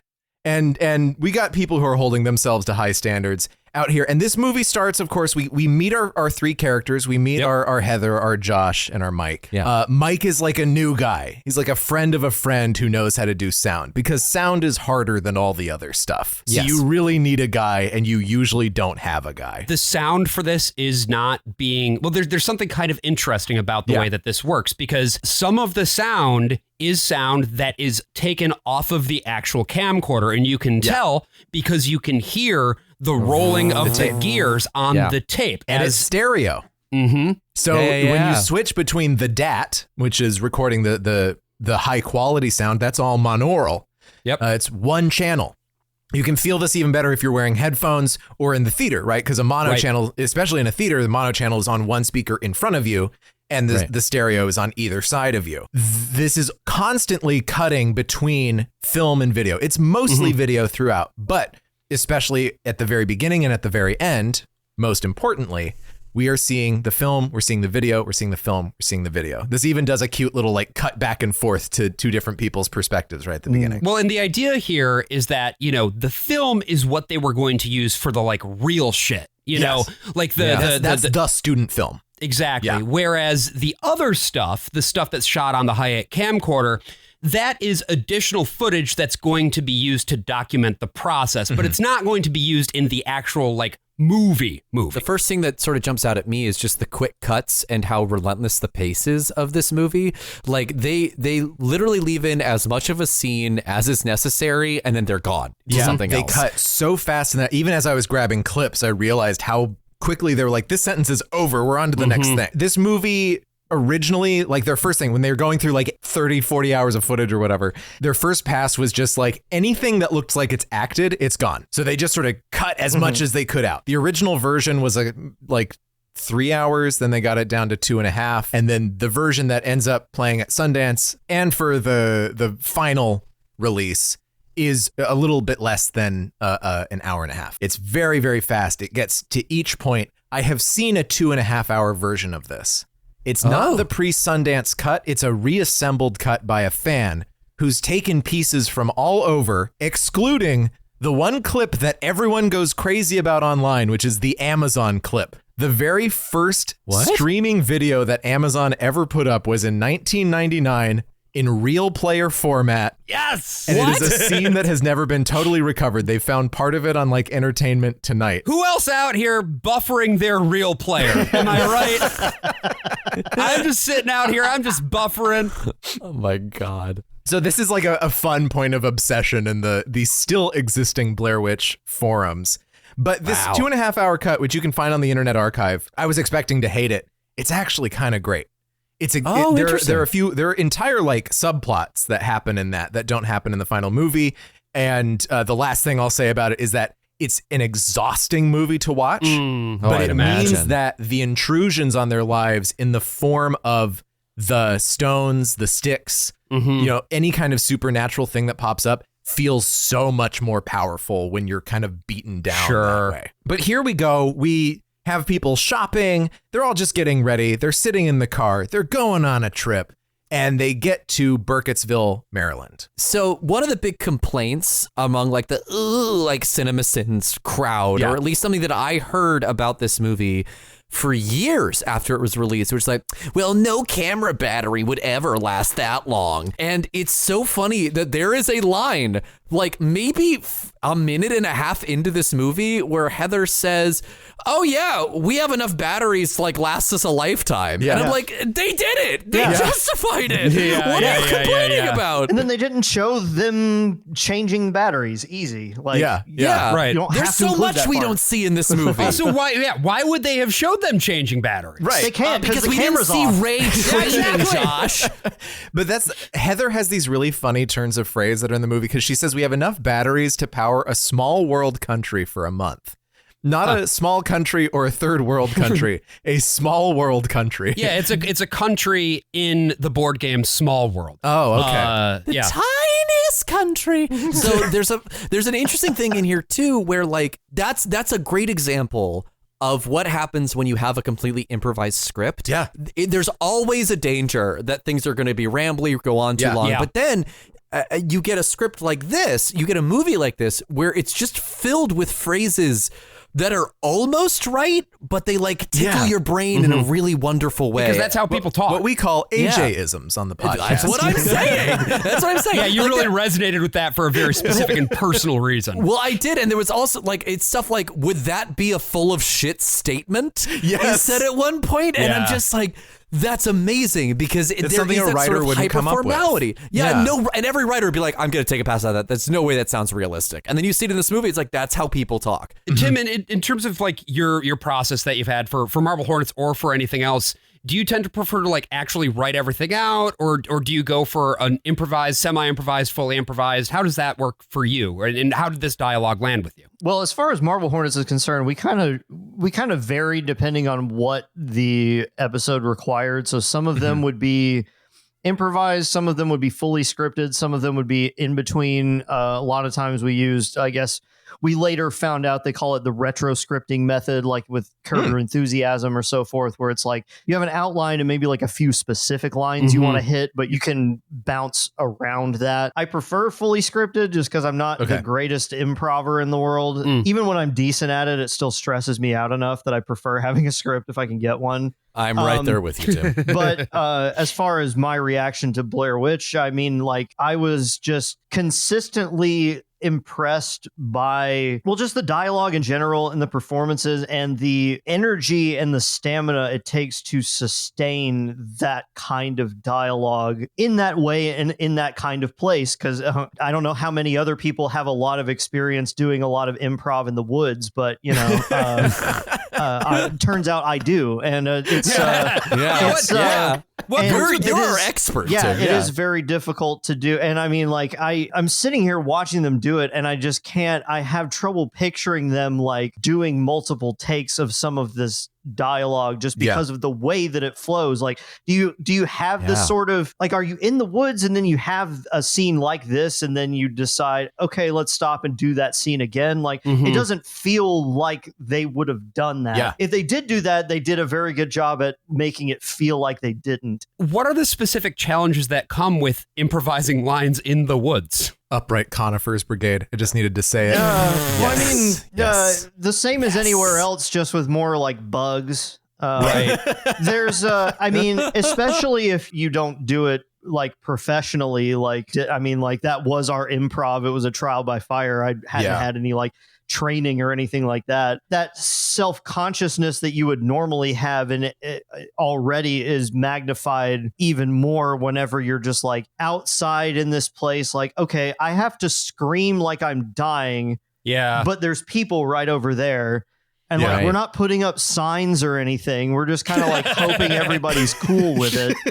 Right. Yeah. And so like, there's that. I mean, it's that thing that comes with any acting, I think, which is just sort of pushing past that, trying not to be too self-aware for a while, but it's magnified when you're out in this uncontrolled environment, I guess. Like, even if you're shooting on location in a movie, you're still surrounded by a crew. Like, everybody knows why you're there. When it's just like a couple people in the woods, the dynamic is different. And so especially if you're in there, maybe not necessarily with permits or anything like that, then there's like all these other considerations that you have to kind of block out. And I know, like you said, I know at least Heather had improv training. I don't know about the other two, but so she probably knew how to handle it better than I would have, but there's still... Oh, absolutely. Well, and Brian, this is a pretty small crew, right? Yeah, I mean, when the 3 actors are out in there, it's just them.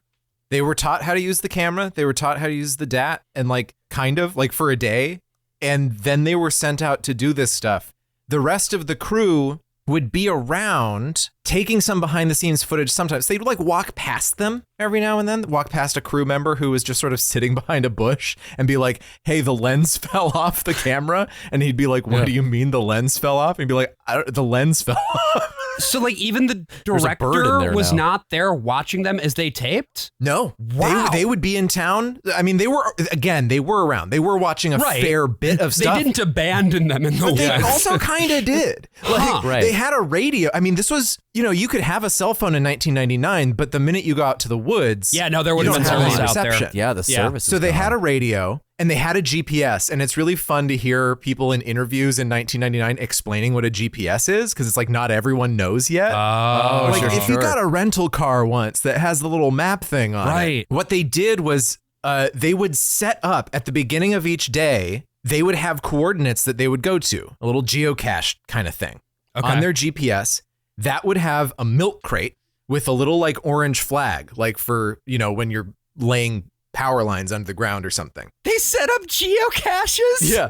The crate would have tubes, and they'd have, their name, Heather and Josh and Mike. They'd have food in there, refills on water. They'd open it up, and then they'd get their outline of things for the day. Here's a thing that Heather's been thinking about. Here's a thing that you're going to have to do. Here's a thing that you're going to have to do a little bit later in the day. And here's what it's going to be like at night. Don't tell the others. Oh, cool. So it's just going to come up. So this happens with like Mike and the map, right? He knows what happened to the map. They straight up do not know what happened to the map. Huh. This is like the final boss of method acting. No kidding. I once did a job, an immersive theater job that involved sending people to the Met Museum. They would meet one person at the Met, and then as they're like leaving, I'd have to sneak up on them. And then there would be like this second scene that they didn't know was going to happen. And like you were saying, Tim, with that being in the woods and screaming like you're dying and shit like that, it's just like, I look like the biggest freak asshole right now, sneaking around the ancient Egypt exhibit. Like, I hope these people don't see me while I drop this key behind them. And like, well, when you're doing that voice and bouncing around like a gremlin, I think you'd be pretty conspicuous. Yeah, turn to the security guard and be like, it's okay. It's for an escape room in K-Town. You cannot eject me until you solve my riddles 3. And then Brian gets tased. Local immersive actor Brian Alford found dead today. Yeah, immersive theater actor, aka asshole. Local asshole found dead. Missing, presumed dead. I mean, we talk about sides in movies. This is the real deal of sides. Yeah. You just have your side of the conversation and no one else's. And then they're told, like, here's the next set of coordinates. Here's where the tent is going to be set up. Get ready. They even had like we're going to come by tonight and leave stuff outside the tent. Don't react to us. We're just leaving stuff there for you to wake up to.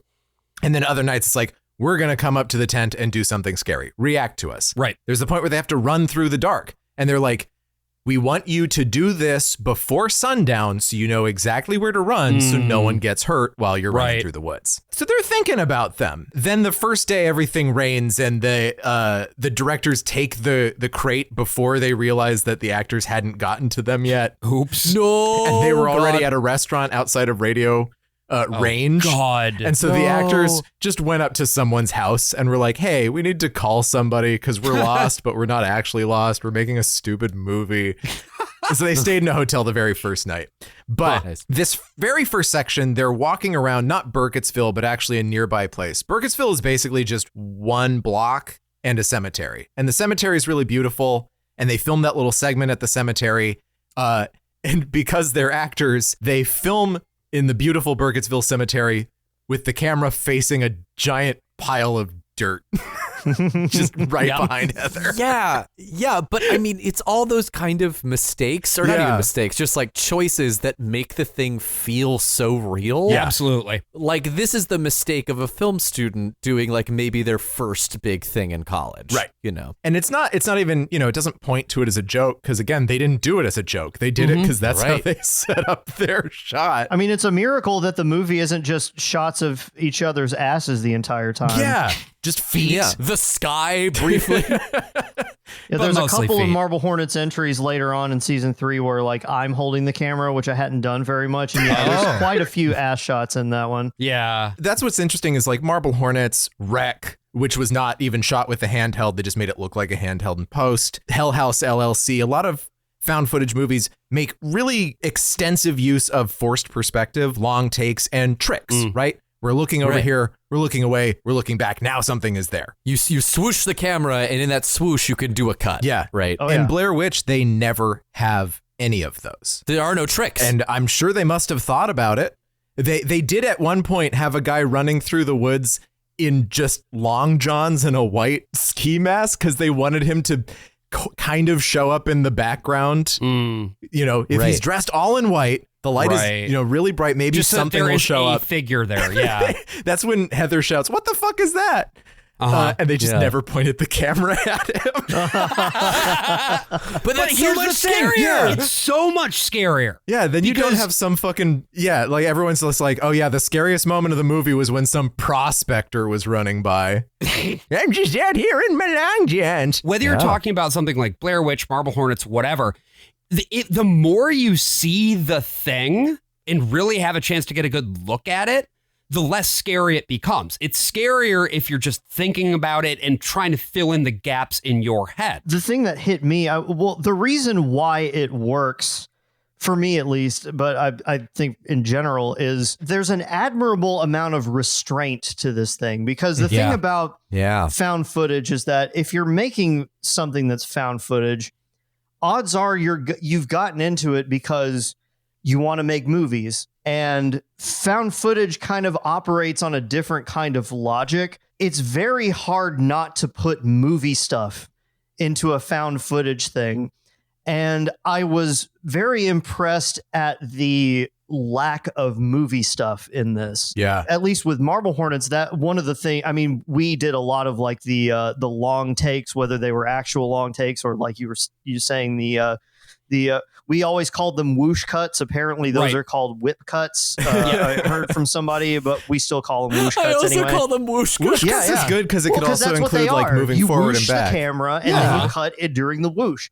But they're not really that concerned with preserving that part of the artifice. They're more interested in making it compelling more than anything, because they've already got their found documentary framing set, and so they're only showing us the good parts, and they're not concerned with keeping those long takes if they're not necessary. I know a lot of people were frustrated that you don't really you don't see anything, you don't see a monster, but like that's why it works, because you don't really have to. It's that that power of suggestion. One thing I remember when we were doing Marble Hornets, especially in like the later parts of it in season 3, was I was trying to figure out the question of how do you do, I don't know if I'm using this term correctly in this context, but dramatic irony, i.e., how do you have the audience know something that the characters don't if you're always seeing through the character's eyes? And our answer to that was an entry number 72, which that we have. There's a conversation between the two characters, and they're like, "We've seen something out the window. Get down!" And we're hiding underneath the windowsill, and then it's like, "I don't see anything. Let's check the tape." And then it stops for a second and rewind. There's nothing on there. Later on in in that same video, it's like, here, help me pick something up. And so we put the camera on the windowsill, and the characters are oblivious that the operator, our creature, the creature is standing out in a field. And it's like, well, by the time the audience is seeing that episode, then the character who is also uploading the videos will have seen it. But at the time he didn't. Blair Witch's way they did it, which I thought was incredibly clever, and I think I'm kind of wish they'd done more of it, honestly. But it's very simple, but it's just you have a camera that records sound and a camera that doesn't. You see through the camera that doesn't record sound, and you hear the sound from the other camera that's further away, and it creates this wild kind of spatial like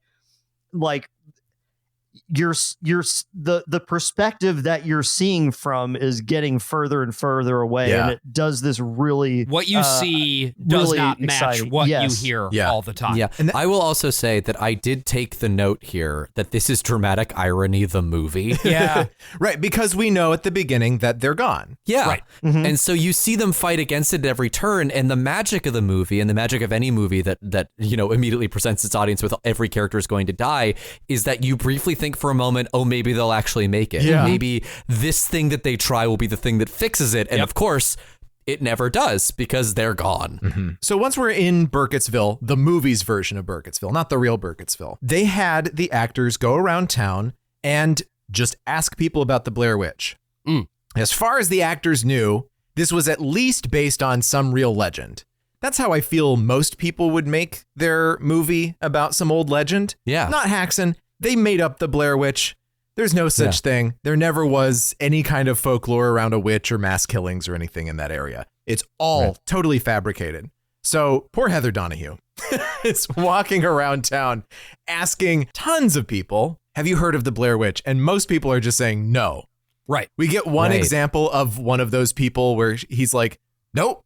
He's like, do you believe in witches? Nope. You religious? Yeah, that guy. I like that guy. Yeah. She's like, okay then, and hard cut too. But they have some stooges in the crowd. There are people walking by, people in the diner, people just out and about who are coming up to them or sitting off to the side. They just did the fucking Truman Show to her. Yes. So some of these people have been given scripts. That's unreal. Or again, outlines to embellish, and that's it. And then the best of those interviews is not even that. So I'm going to play for 1 second the woman and daughter interview. So the creepiest story about her that I ever heard. The child starts freaking out, covers her mouth with her hand. Cabin or something that she's supposed to haunt. And they disappeared off the face of the earth. Really? Okay, it's all right, Ingrid. I'm just telling a scary story, but it's not true. And then she turns to the camera and mouths, "It's true." She was not coached. She did not have a script. She saw Heather Donahue walking around saying, I'm a film student and I want to hear some stories about the Blair Witch. And she just felt bad for her. So she started making shit up. What? So she was the woman they had to hire the PI for because she didn't even live in that town. She was visiting for her dad's birthday so that they could eat at a restaurant there. And they had taken the train and they lived somewhere else entirely and they couldn't find her to get the release. Oh my God. You can find a YouTube video with her being interviewed like 3 years ago with her daughter, who's like in her early 20s and married and a big Korn fan. And hell yeah, dude. And like the band, not the food. And I'm assuming. Yes. KORN, and apparently rather popular among the fandom because they all love the Blair Witch and the Korn fandom because they're all people who were teenagers in the late 90s. Except for her. And I mean, it's just an amazing, like this woman is a school teacher, so she knows how to just get going and talk and she makes up all this stuff and that it's not true, mouthing it's true back to the camera while her child is just freaking out and probably just like, Mom, please just stop talking. I want to leave. But also she's describing the events and the child is like, stop. There is evil here. Which then they were able to take that and sort of bring that into the core story in I think a really cool way. So it's just beautiful. Just watching the interview with her, she's just the nicest lady. There's another interview in here that doesn't stand out at all that I wanted to point out because this is the Chekhov's gun. This is loading the bullet that's going to get fired at the end of the movie. And it's the yellow hat guy. Talking about Rustin Parr. The kids down in the basement by twos, and he made one face into the corner. Really? And then he would kill the other one. And then when he was done with that, he grabbed the one out of the corner and killed that one too. And those were the 7 kids that were missing. And then they bought them out of the woods one at a time, and it just was a terrible thing. It just tore the whole community up. Said in court that he couldn't take the eyes on him. He could feel the eyes watching him. That's why he made him face into the corner like that. So this is their one reshoot. Oh. So this guy they filmed the next year. And then I think got Heather Donahue to just like dub something in. And because they had come up with the ending first in the process of making the movie, they had done a few endings. They came up with the ending of just having him stand in the corner. Mm-hmm. And then 4 days before they shot it, they came up with and that then ending, they apparently. decided to not explain it, really. It doesn't explain what happens at the end, but it gives you some kind of ground to stand on. It just plants a flag in your head of like standing in the corner. Yeah. This is going to pay off later on. And it's like, once you see someone stand in the corner, you're like, well, this is fucked up. And in a similar sense, it's like Marble Hornets when the sound gets fucky. You're like, well, we're in trouble now. Well, because the thing is, too, the ending where, I guess, spoiler alert for the ending of this movie. Everybody dies. Everybody dies, and you've got fucking Mike standing in the corner. Yeah.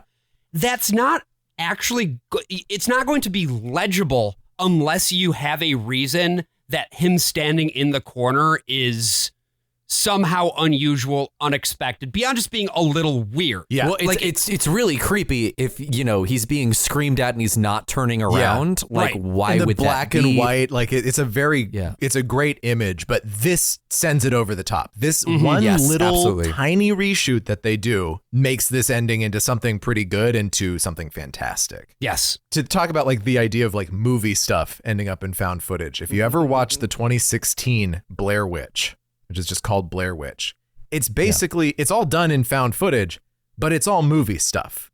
They eventually end up in a house and they're chased by a giant CGI thing. It's hard to have restraint, especially, well, it depends on why you're doing the found footage, because either you're doing it because that's all you have, or you're a studio who wants to save a few bucks, and that's like the cheapest kind of movie you can make. Those two approaches are going to have different results, because one of them is like found footage because you have to be, and then found footage like you're deliberately putting yourself in this box, but you don't really have to. So you can kind of like do whatever. There's all kinds of different ways to do it. I'm not going to pretend that there is one good way, but or like one ideal way. Although it's this one is one of the best ways to do it, I would say, as one of the best examples of how to do it, I think. A story has to have stakes to it, and you need to have, at least in some sense, believable characters. And I think at the time Blair Witch comes out, the 90s horror wave in the US is all very expensive, bright, high-key lighting, right? It's the Wes Craven era. Yeah, I was going to say Scream. Right, and I personally, I like Scream. I don't like any other Wes Craven movie I have ever seen in my life. Not a single one. And it was his time. And all of the horror movies are these kinds of like big things. Are you mad what he did to Pulse? Is that what this is? Is it like no? Because Wes Craven doesn't even like what he did to Pulse. The Pulse remake is barely even like something I know how to get mad at, because it barely exists as a movie. Sure, honestly. That's fair. That's fair. But it's like, I mean, I've seen people talk about like Wes Craven's New Nightmare as though it's a movie that's watchable at all, and it's just everything plays at the same pitch except for Scream. For some reason, he breaks free of that, and with the Blair Witch Project, it ratchets up the tension, and it even falls into a bit of a problem with having too much conflict too early, I think. This is especially true of some of the previous cuts. They got rid of some early arguments that happen, like even before they get to the woods. Right. But it's really just that you care about these characters, and you let this tension continue to rise as you're going through the forest. I would like to point out just one other interview that they do before they go into the woods, which is with I think Mary Brown is her name. She's sort of like the old cronish figure that everyone says had an encounter with the Blair Witch when she was younger. And you're told by a lot of people that, you know, she's a little crazy or like, you know, whatever. And when they go to her house, like her front gate is made of sticks. And Heather's like, I don't even know how to open this. And then it cuts to like the backyard because they've never figured out how to go through the gate, which is a great thing. But she comes out and she, you know, she's an older woman. She's holding a Bible close to her. And you're like, oh, so this is like the witch figure, right? But she's so sweet. Yeah. And like this performance is like so kind. Yeah, let's hear it. And so here's a clip of Mary talking. She's the local eccentric, and they just cast an actual local eccentric to play her. Oh, okay. Something interesting happened to you actually at one point in your life. You had an encounter with the Blair Witch. Yes, that is a really kind of scary story. To kind of make ends meet, my dad and I would go fishing down by Taffy's Creek. Right. And, you know, it's in Burkittsville. I was laying down on the leaves, a pile of leaves, kind of watching my pole and looking up at the sky. Sure. And all of a sudden I felt like something was near me. Right. You know, kind of an eerie feeling. It was like a woman, only on her arm, on her hands and everything. It was like hair, like a real dark, almost black hair. Like a horse. Like fur? Yeah, like a fur, like horse fur. Huh. Interesting. Yeah. Yeah. Well, there's something in your eyes there, AJ. What's happening? Oh, I don't know. What do you mean? It seems like at the very last part where Mary mentioned you perked up the a little hair bit. on the Blair Witch, like no, something. I just think that's a very interesting detail that it's like that this creature is like, it's not just human, it's also animal. Yeah, like a specific kind of. You guys are looking at me like you're expecting something from me, and I think that's kind of. I think that's kind of strange. Look, my finger is hovering over the button. It is hovering over the button, AJ. Because it seems like you're setting up one of your famous bits. Well, what bit are you talking about? Don't make me do it. You're making it so they never show we're Blair Witching the horse corner. People don't get to see the horse corner. Hey, I don't know anything. Look, I don't know anything about a horse corner, but you know what I do know about? I did just recently purchase a property in the woods, and it's got some corners. So if y'all want to come and maybe stand in one of them, maybe why don't y'all just get in my house? Is this still part of the bit? Are we supposed to get in your house? No, I just think you should all come over to my house. Maybe just come on in. I'm in your, maybe at night at some point. Yeah. This feels like a recurring bit. Yeah. It sure is. Is it? I don't know. I've never heard this before. All right. I would like to. I would like you to come into my home. I know. Get in my house. I hate you. So let's get back to sort of like what happens once they're in the woods. Then, right? Because we've heard a bit about how things are framed up, things around the documentary. We've been jumping back and forth in time a little bit. As they drive out, like from the Mary interview, they're talking about conversations that they actually had with that woman where she talks about being a ballerina and all these other people. She sounds like actually just a fascinating lady. But they also talking about that rawness of the story and what happens when you just let the tape run. That's when they find out the whole interview was out of focus because he was looking at the metric numbers instead of the imperial numbers. And like, was that a real thing that happened? Yes. Yeah, it's just a thing that happened that he was figuring out in real time. And Heather's like, you were looking at metric? Well, no, we use our system. She couldn't find imperial. Again, it's another one of the little Heatherisms in this movie. But it works really well because it's already setting up some conflict here between these people. It's a mild conflict. Exactly. Yeah. But at the same time, it's showing that there's something about Heather, and I can't tell to what extent this is Heather, the actor, versus the character. It's her thing. She put the money up for this. It's her project. So then when we sort of raise the stakes once we're in the woods, when they start to find all of these weird things here and there, this causes Heather to sort of have her, I guess, locus of control be pressed up against more and more and more and more. Yeah. And a big piece of the dramatic tension is like, well, everybody else is getting more and more pissed off with her.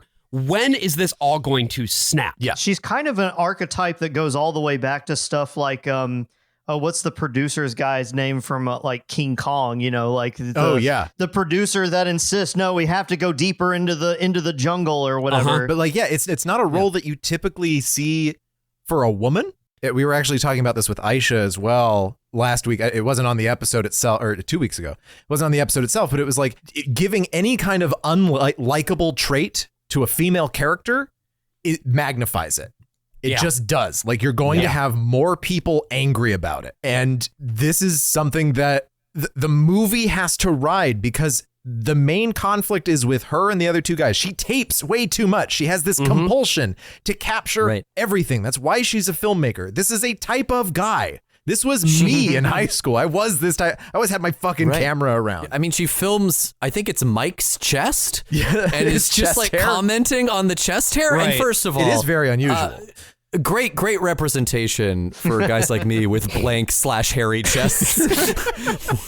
Like, it's good to see myself reflected on screen. But yeah, no, it's really cool, because that is sort of the main thrust of the conflict. Besides just being in these haunted woods, it's the infighting amongst them that seems to also like be driving the witch in a really fun way. The more they fight, the more powerful the witch's like whole deal becomes. Well, I feel like this is something that's also reflected in Marble Hornets too, where like there's the conflict over the tapes, and the way that like there seems to be something about the presence of the operator in and of itself that makes people get more agitated, get more on edge. Yeah, and we were able to take advantage of the newer internet capabilities to sort of have that loop back around and kind of discuss the ethical implications of always having the camera rolling all the time. So it was kind of, we were able to take that and kind of turn it back on itself a little bit, I think. There is this sense all the time that they could just stop filming at any point and it would go away. And they don't. Right. I mean, Alex did get away, and then no more. Yeah. Well, I mean, essentially that is, at its most basic level, that is how it ends. How do you beat the operator? You log off. How do you preserve your own sanity? You log off. And it's not quite the same way with the Blair Witch Project. Like the moment that they find the first little stick thing, they're already fucked. Yeah, they can't log off. Exactly. They're among the logs. But it's the same basic principle where like, it seems it's at least very strongly implied that there's something about the point where, they get to the graveyard where like that's another point that they could have turned back, but they choose not to. In time and time again, there's something about, I don't know, the mystique of capturing what the thing is, finding it. That's the big thing that makes Heather so excited and drives everybody else so fucking crazy. And at night, things are happening, right? The first night they wake up and Josh is the only one of the three of them who heard something, but he's like, I heard two noises. One sounded like an owl and one sounded like someone cackling. Later, they find piles of stones. One of them accidentally gets kicked over by Josh as he's grabbing footage. I had a question about that for you. A Bible, people who have read the Bible clearly reference. Not me being Catholic, but they say Esau and his pile of stones. Yeah. What is that all about? It's not Esau. They're misremembering something. It's something that Mary says to them that's not, obviously not in the movie. But there is a story about Jacob and Laban. And Laban has this pile of stones that he says is like, okay, we're going to have a conversation with this pile of stones between us. It's going to be our witness, and it's going to be the bond that we have not to attack each other when we have this conversation. So it's this idea that it's protective. It's got a mystical power, a barrier of sorts. So when you kick that over, you basically declare war. Well, that could be, or it could just be that he kicks a pile of rocks over. Yeah, right. And that's the fun. That's the fun of it. Yeah. Depending on your interpretation, it might have been Josh fucks it all up in that moment. Just don't get us lost today. Yeah, serious. I'm not. I know where all these places are. So what's up? Are you They're happy with the way the documentary's going? Yes, I am. Yeah? Yeah. And I'm very pleasantly surprised by our little Mikey. Our little Mikey? Our little Mikey. So He's what's a very up? You spirited think? young man. I mean, what's your take on the Blair Witch at this point? Do you think she exists? I don't know. I don't know. Again, so much of the conflict is pointed right at Heather, and the movie needs to tonally shift away from that. Yeah. And where it finds that is with the map. The map gets lost, and again, all this comes back to Heather because it's in her pocket. It's her map. They're already lost in the first place, but now they don't have anything working for them. Right. They still have their compass, Yep. but they don't have a GPS. Yep.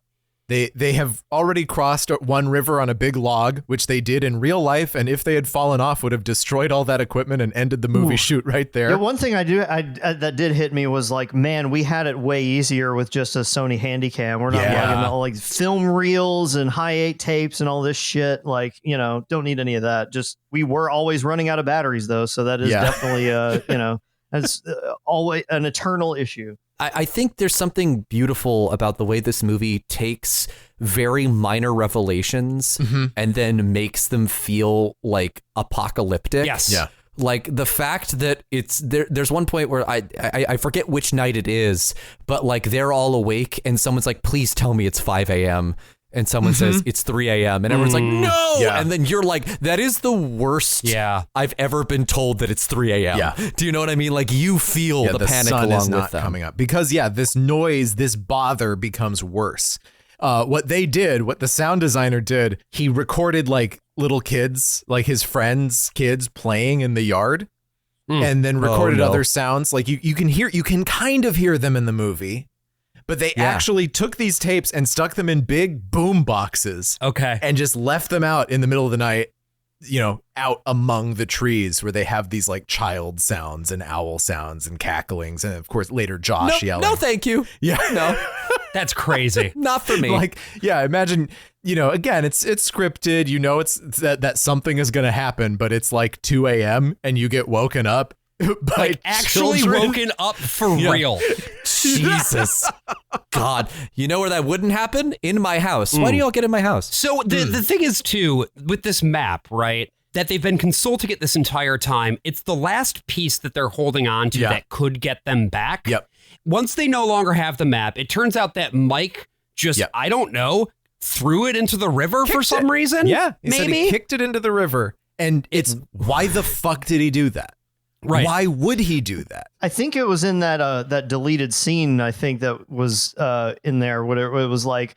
Well, for in my defense, you crumbled it up, and I just kicked it in the river. So it was a team effort, I guess. I like it without the deleted scene is interesting because it gives a different tone to things, which is that it does. I think it's. I see why they cut it, but I also it is neat because the deleted scene, if you keep it in, just keeps more of the pressure on Heather.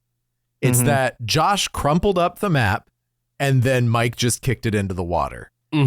But with that scene gone, it's just something happened that none of us saw. And Mike was just like, doo-doo-doo, I'm going to kick it into the water now because I'm going fully insane at this point. Now they are finding themselves, it seems, completely trapped in place. They think they've been going south all day. Then they see the log that they used to cross the river at the beginning of the day. And it's like, oh, now they don't seem to be able to escape. They're sort of in, I don't know, a zone. A pocket dimension. A pocket dimension funnel of sorts. I like to think of it as a funnel because it's all drawing them down to one narrow spot. Right. That may or may not have horses in it. I see your eyes, AJ. I just don't fucking, but like, you know, the best case scenario, if there's no supernatural element here, is that they're living out like a deliverance plot, right? Like, they're worried about the townspeople coming and messing with them. But then Heather keeps insisting, like, no, like, there's a way out of this. Like, we have friends and family. We didn't make it home on time. You know, they're going to be reached. But she also says this. The area is not that fucking big. Exactly. It's very hard to get lost in America these days, and it's even harder to stay lost. So we have that on our side. So she says it a second time as things are heating up even further. They might very well go on forever compared to our footsteps. Not possible. Not possible in this country. Why is it not not possible. Because this is America and it's not possible. We've destroyed most of our natural resources. Let's just keep going. God shine your grace on thee! And I love the cut because you know this is going on for like an hour. Oh, yeah. Yeah. They're just singing every patriotic song. Because, and Heather tries to couch it in kind of a woke thing. Well, we've destroyed all of our natural resources. But on some fundamental level, even for as like Gen X and ironic and counterculture as anyone wants to find themselves being, like us drinking our Surge at the theater, she believes in America. You think this is the modern world. This is a big world country, and we can't get lost here. It just can't happen. Yeah, this is America. It's safe. Yeah. Josh is kind of losing it, right? Yeah. He's been gooed. There's been some blue goo. Yeah, there's been slime on his stuff. All of his stuff got like thrown up into trees and so when they had to run away. Yeah. And he actually, it's very rare that Heather's not holding the camera, but this is a point where Josh takes control of it again. And he has this line where he says, "I see why you like this camera, man. It's not quite reality. It's totally like a filtered reality. It's like you can kind of pretend everything's not quite the way it is." And this comes pretty soon before they start singing all of these patriotic songs about America. And where are we in American history? But at the turn of the millennium. Yeah, no, this is 2 years before 9/11. Yeah, this is America at the time. Yeah. We are looking at the world in a way that is not quite reality. Yeah. We are looking at it through this camera when there is this evil out in the woods that will eventually come home to roost. And it is very importantly an evil of our own making. Yeah. We killed this woman. Right. Way back in the day, and this is her vengeance. This is the core of the evils of America coming back into this country. I cannot believe that there is this much political commentary in the Blair Witch Project. Yeah. A thing that was marketed to me as a spoopy movie where we look up a woman's nostril. From improvised dialogue. That is insane. And also just on an aesthetic level, it's something, and it hit me just because it's hit me from rewatching, like, especially season 1 of like Marble Hornets as well, where it is for sort of like at the time it was made, it felt and looked very current and modern. And now watching it, it feels very much, you just look at it and you say, yes, this is definitely from 1999. Yeah. But also, like, I don't know if you guys have this issue too, but sometimes if I find myself like casting back and trying to remember stuff from 1999, some of my memories look like that. Yeah.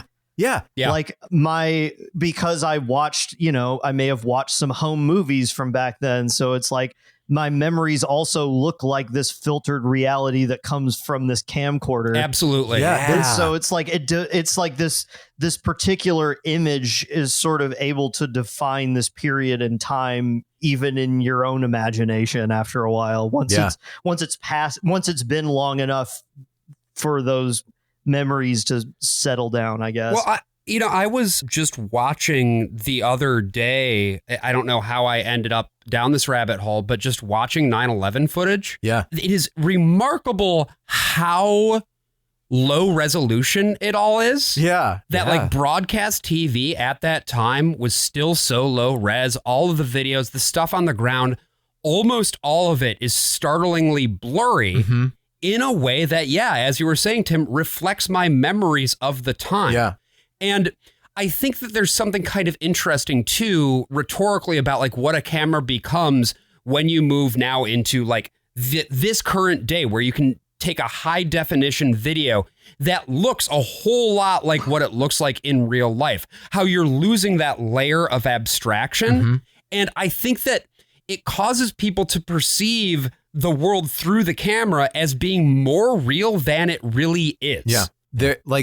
There's a generational difference in how whether people dream in color or black and white primarily, depending on whether they grew up watching black and white movies and TV. The way that we confront ourselves with mass media and with, especially once you start bringing the tools of that medium into your home, like when you have a camera of your own and you can look through the little in the 90s, the little tiny black and white eyepiece. Yeah, I remember that thing. Or then in the 2000s, you get the fold out LCD screen and now the screen of a phone. The way that things are lit and the way that phones compensate for lighting levels on, if you're taking a video on your newest iPhone for TikTok, it all gives us what we think reality is today, but it also feeds the impression of reality. And 5 years from now, it's going to look different. And 5 years from that, it's going to look different. And we'll look at the same video now. The AI assisted photos, but we have to extend this episode by another hour if we get into that. So. No, exactly. And that's not even getting into filters and all of that. Yeah, no, it's a different perception of reality. And I think, they pretty quickly realize in this movie that their perception of reality has been a false one. It is extremely distorted. They aren't safe. Josh goes completely missing. Yeah, they don't hear him leave. They sleep through it.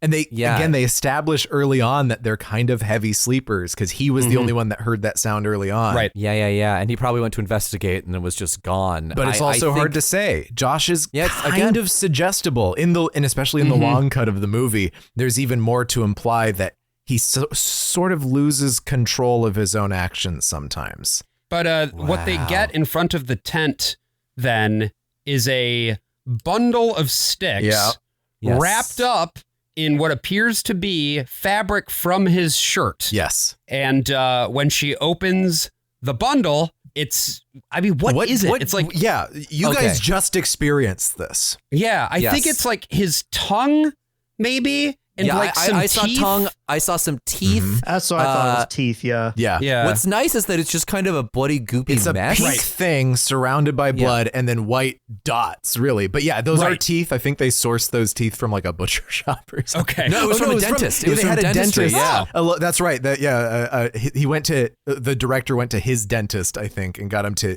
It's just like, you got I don't know if he's got real teeth. Sure, no questions asked. Teeth. Yeah. This is the only explicitly scary image in the entire gory movie. Image, certainly, the most violence we had up until this point was the two guys kind of grabbing each other during the map stuff. This is a disgusting thing. And people make of it whatever they want to make of it. Some people think it's his penis or a testicle or like... I thought it was cool that you actually don't see it at first. And I thought that maybe we wouldn't see it at all. But I was not afraid. I was just more like, oh hell yeah, let's go, dude. I was having fun. What about you, Tim? Gas. For me, that was kind of the moment of getting to the top of the roller coaster. Okay. And it's we're okay. Now we're starting to we're about to hit the crest of this now. There was a great moment earlier where Mike shouts for Josh and the whole screen just fills up with the mist from his breath. So actually right before that yelling, we have Heather saying her final goodbye. Right. This is the iconic, this is the nostrils. This is the iconic scene from the movie. As we said before, there's no external LCD screen. So you can't take a selfie very easily in the 90s. All she can do is hold this box with a little circle on the front of it, kind of towards her, and frame up her face as best she could, which is not very well. But this is, it makes it intense. You're right inside of her face as she is saying, I'm sorry, Mom. I'm sorry, Josh's mom. I'm sorry, Mike's mom. And she is consigned to the fact that she's going to die. I just want to apologize to Mike's mom and Josh's mom. And my mom. And I'm sorry to everyone. I was very naive.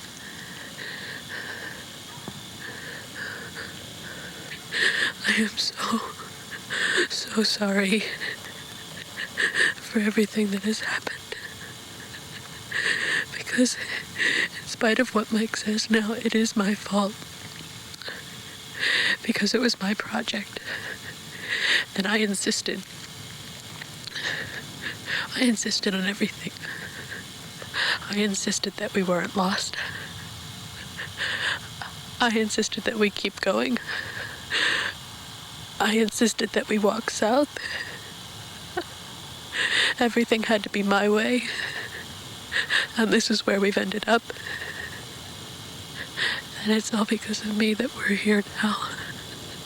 Hungry and cold and hunted.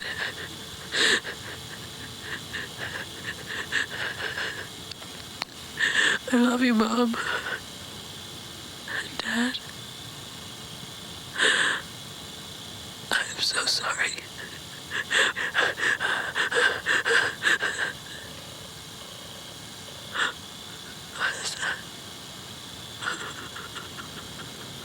If you've been watching that teaser every fucking week on TV, seeing the trailer before the movies that you're seeing and everything, this is not a scary scene.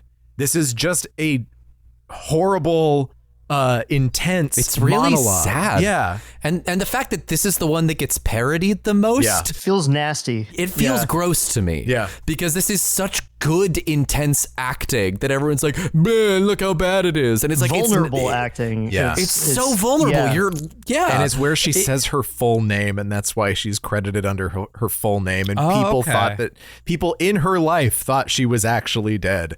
Huh.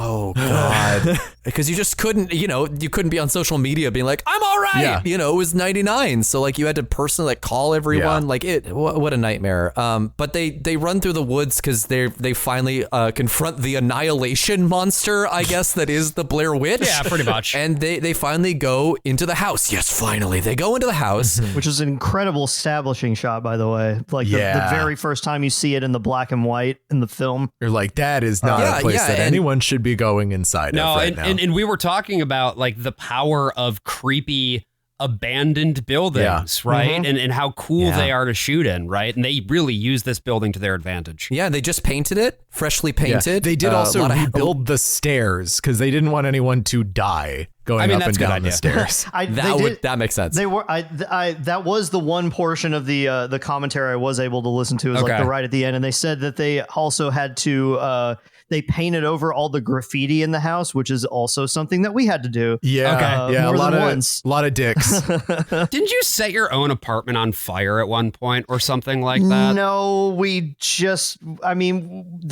have started a tiny little fire, but it was we sort of had it under control. It was not. We were prepared. It was an illusion. Thank you very much. Okay, gotcha. Great. Movie Thank you, magic. Joe. We just set the fumes on fire, so the fire that you see is pretty much all there was. So this house was covered in like 666 and penises, and they were like, no. What's more fun is children's hands. And then it was just like getting their kids and their friends' kids to come in and put paint on their hands. That would have been so much ago fun to have to spray paint to paint over graffiti of Shadow the Hedgehog like we had to do. Sadly. Yeah. So, they go up the stairs, they go down the stairs. And when they go down to the stairs, they are in the basement. And Mike gets tackled. The camera falls to the floor. This is where the two cameras are very important because Mike is carrying the video camera, whereas Heather is carrying the film camera, meaning that the noise that you're getting is exclusively from that camcorder. Yeah. Down in the basement. So she's on the second floor still, screaming after him. Right. And we cut to her footage in first person, and she still sounds like she's so far away. It's so cool. Yeah. It's the only effect. There's one point where the audio gets a little muddled when they're like shoving each other and fighting over the camera, but there's no other use of like distortion or those kinds of tools for Blair Witch, because again, they're more just focused on the raw aspect of it. And this happened once before when they're running away in that shot we were talking about where they ran it at night during the day so they could run it at night and be safe, where the audio and the video are separated and they are further apart from each other as you see the camera moving. And so it's already taught you what's happening here, but it doesn't make it any less scary because you realize that auditorially you're still in the room with the thing as the camera is getting closer and closer to the thing. And so you hear her voice becoming less and less echoey. It creates the effect that you're already down in the basement going, please don't come down here. Please don't come down here. You're just like yourself in that moment. You're not following the person, even though you're in that first person camera for Heather, you're just like, you're separate from both of those characters now.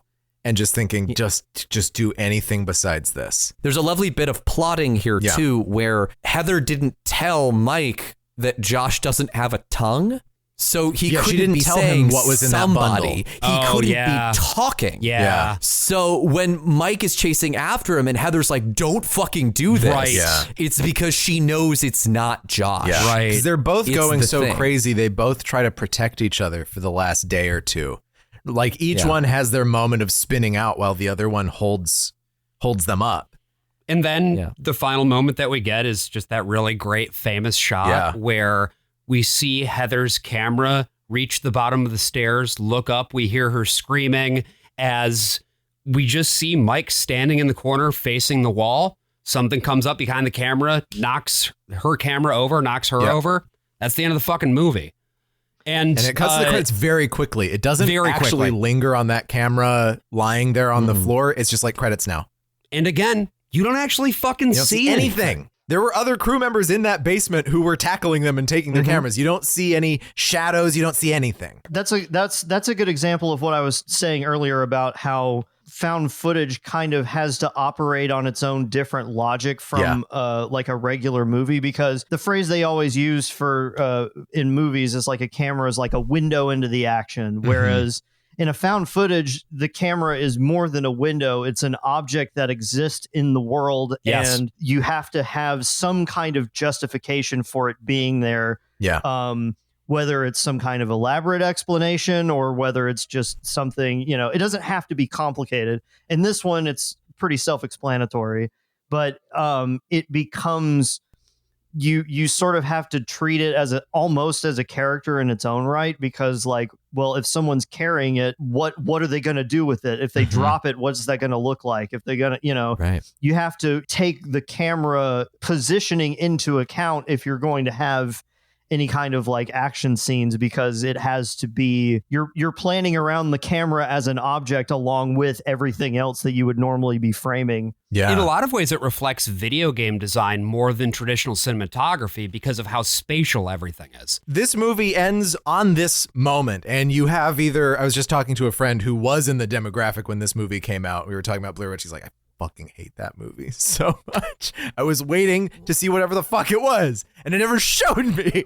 And then you have people like, it seems like everyone here, we're all kind of like, this is exactly what the movie needed to be. Oh, yeah. This movie ends up grossing about $250 million just in theaters alone. Artisan decides that, well, we're very successful. We're going to go public.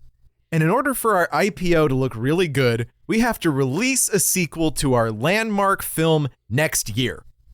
And they get a famous documentarian, the guy who did the Paradise Lost movies about the West Memphis 3. They call him in to direct a sequel to the Blair Witch Project. He doesn't want to do it in documentary style, so then they just sort of do it as a movie. It's made so fast, it doesn't really... The movie hates the first movie. It makes money, but it's not that commercially successful because everyone's like, what the fuck is this? There are so many parodies of the Blair Witch Project, not just of the movie, but of the website. There's the Blair Witch Project with hamsters, where they... none of the video survives on the Internet Archive. I got a link to the whole thing in the description. Please check it out because some of it is great. There's the the Hillary Witch Project, where the stickmen are made out of Hillary 2000 bumper stickers. Jesus Christ. There's Blair Witch Project with hamsters, where they recreate scenes from the Blair Witch, but they're just filming their pet hamsters out in like a field somewhere. 2 different Wizard of Oz parodies, the videos of which still survive on YouTube to this day. So many porn parodies. Only one of which actually does the I'm so scared angle with someone's tits in the shot, which is like, that's what all of them are supposed to do. That is the bare minimum. Come on. There's the Blair Thumb. There's the Scooby-Doo Project. The Scared Bitch Project. The Scared was that one of them? Yes, there's the Bogus Witch Project, which the guy has his finger in his nose. It was something you couldn't get away from. The SNL sketch, when they came, because it's the summer, when they came back for their season, their sketch was just Lorne Michaels sitting at a desk saying, we're not going to do a sketch parodying the Blair Witch. Instead, we've donated money to an Ethiopian child that would have otherwise been used to make the sketch. So the sequel is botched. Basically, the Blair Witch is a dead product. You know, like they don't bring anything back until 2016. There are a few computer games that are released in the early 2000s that I hear are okay, didn't sell very well, and don't play well on modern hardware. There's another like TV special called the Burkittsville 7 that is worth checking out. It's all about the Rustin Parr stuff, and it's very well done. Then there's another special that was tied into Book of Shadows Blair Witch 2 that's not good. It's just not a property that makes well for like an extended IP franchising opportunity. I think if you watch the other pieces, the Blockbuster exclusive thing, the extended cut, the Rustin Parr documentary, it could. Sure. If it's shepherded very well by people who are not expecting to make $250 million every movie. Right? You have to have that same grounding that they had for the initial film. Yeah, an immersive found footage project can be hard to both follow up and capitalize on, but I mean, I wouldn't know anything about that, so. I wanted to look at just some of the people who made this for 1 second. Sure. Heather Donahue. She gets a few decent gigs. She's on the It's Always Sunny in Philadelphia episode where Charlie needs to get an abortion. She's the girlfriend that needs the abortion. She eventually quits the movie industry to grow medical marijuana before it's entirely legal. She wrote a book about that. In most recent years, she's actually changed her name. Her name is Ray Hantz now, and she lives in Maine and is like a new age podcaster, author. Josh Leonard has actually had a very solid acting career. He's directed a few things. He's been on lots of TV shows and things. Michael C. Williams had a few gigs right after Blair Witch. Now he's a high school counselor, but he has just recently started acting again.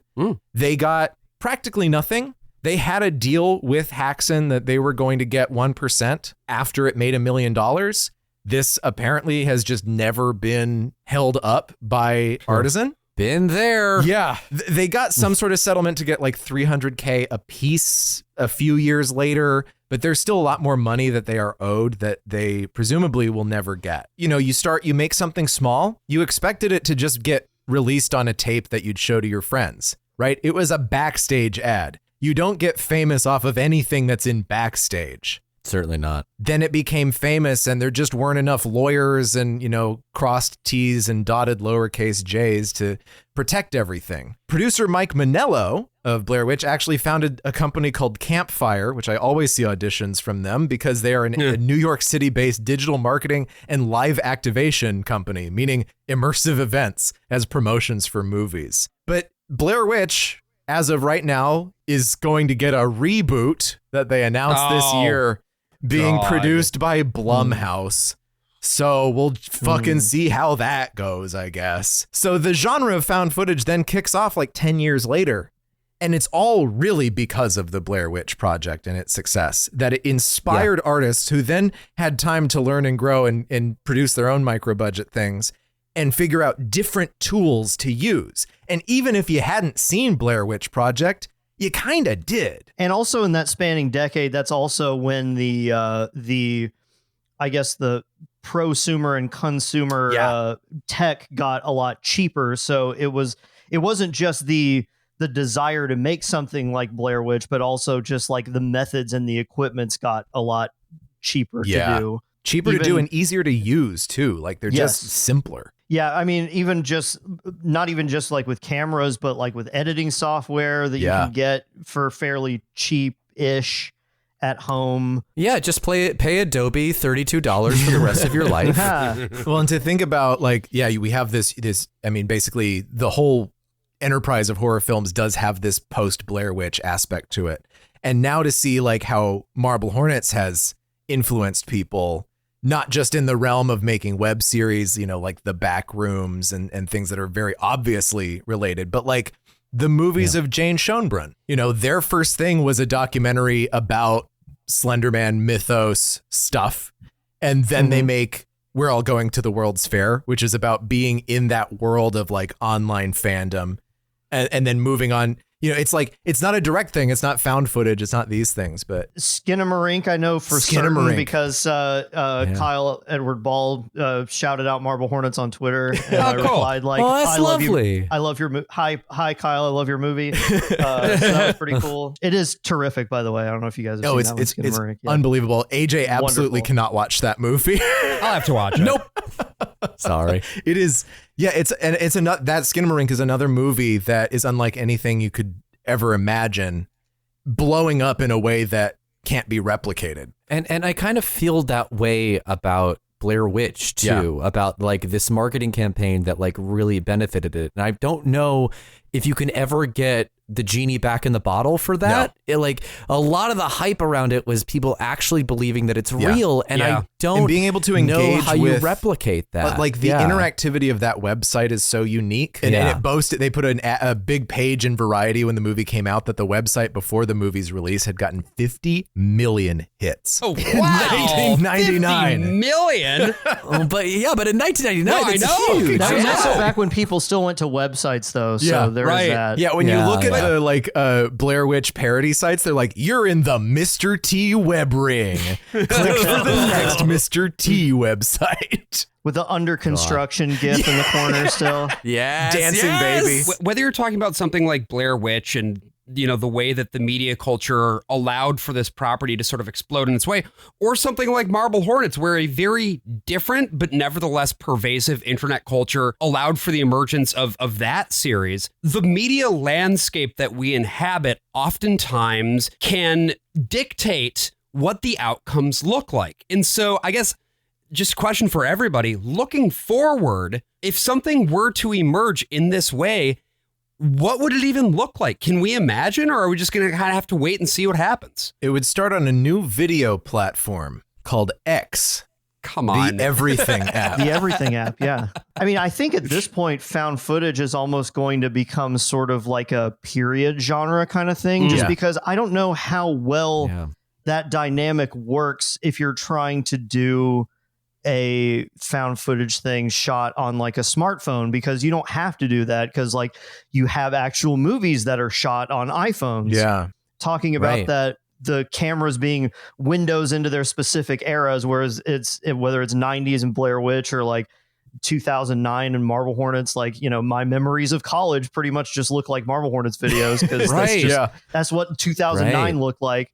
But if there's going to be more found footage type of stuff, it's going to have to look different. Mm-hmm. And I do wonder how AI tools are going to affect that, whether they're going to whether they're going to proliferate or whether that bubble is going to burst. I really have no idea. Yeah. Usually whatever the stupidest option is going to end up being the one that comes true. As far as like people thinking it's real in the same way that Blair Witch does, I do wonder if that's going to come from something that's like either like AI assisted, perhaps, like almost like a combination of like found footage and deep fakes or something like that. You can't sell it in quite the same way. I think people can be tricked, but Tim, I think you're right. It's going to come down to using like horrible deep fake shit, right, at a certain point. And that's not what I want for the future. I think if you're going to do franchise. something that's actually tricking people, which Blair Witch set out to do, which like Marble Hornets didn't set out to do, right? It's like using that.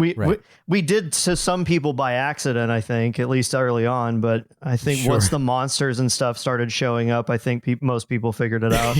I don't think there's a way in the current media landscape where you can trick people like this in a way that's fun. Yeah. I'm the one sitting out here being like a little fucking Pollyanna and being like, you know what? Maybe with shit like, I don't know, TikTok, YouTube Shorts, there could be room for something that develops a narrative that excites people in the same way. The Skibbity Witch Project. There you go. I just don't quite know what it would look like. And I think I'm okay with that. I think that oftentimes the thing that I actually take away from both Blair Witch and Marble Hornets is that to really surprise somebody, you have to come up with something people haven't thought of yet. Yeah. And I think I'm just excited to see what that looks like. Filling in the gap in the history, as kind as you guys have been to Marble Hornets, we also can't forget Paranormal Activity in that conversation. That's that kind of shot in San Diego. We technically, I was looking at the release dates a long time ago, and I think Paranormal Activity had been showing in film festivals whenever we posted the first Marble Hornets entries, but it hadn't gotten a wide release yet. But they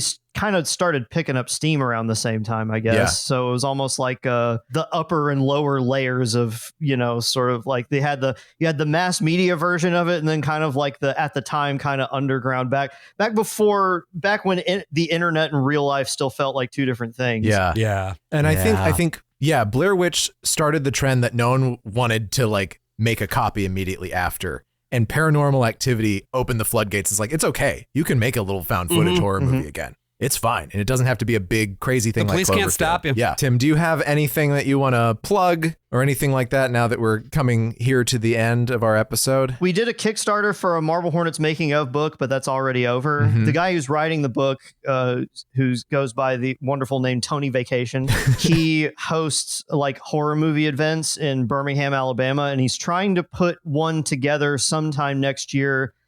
He and I may be hosting a screening of my favorite horror movie of all time and one of my favorite movies of all time, period, a movie called Anguish from 1987. Okay.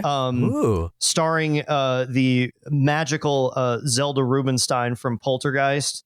So if anyone is in or around the Birmingham, Alabama area, keep an eye out for that. You can, my Twitter handle is at Flaming Buttwind.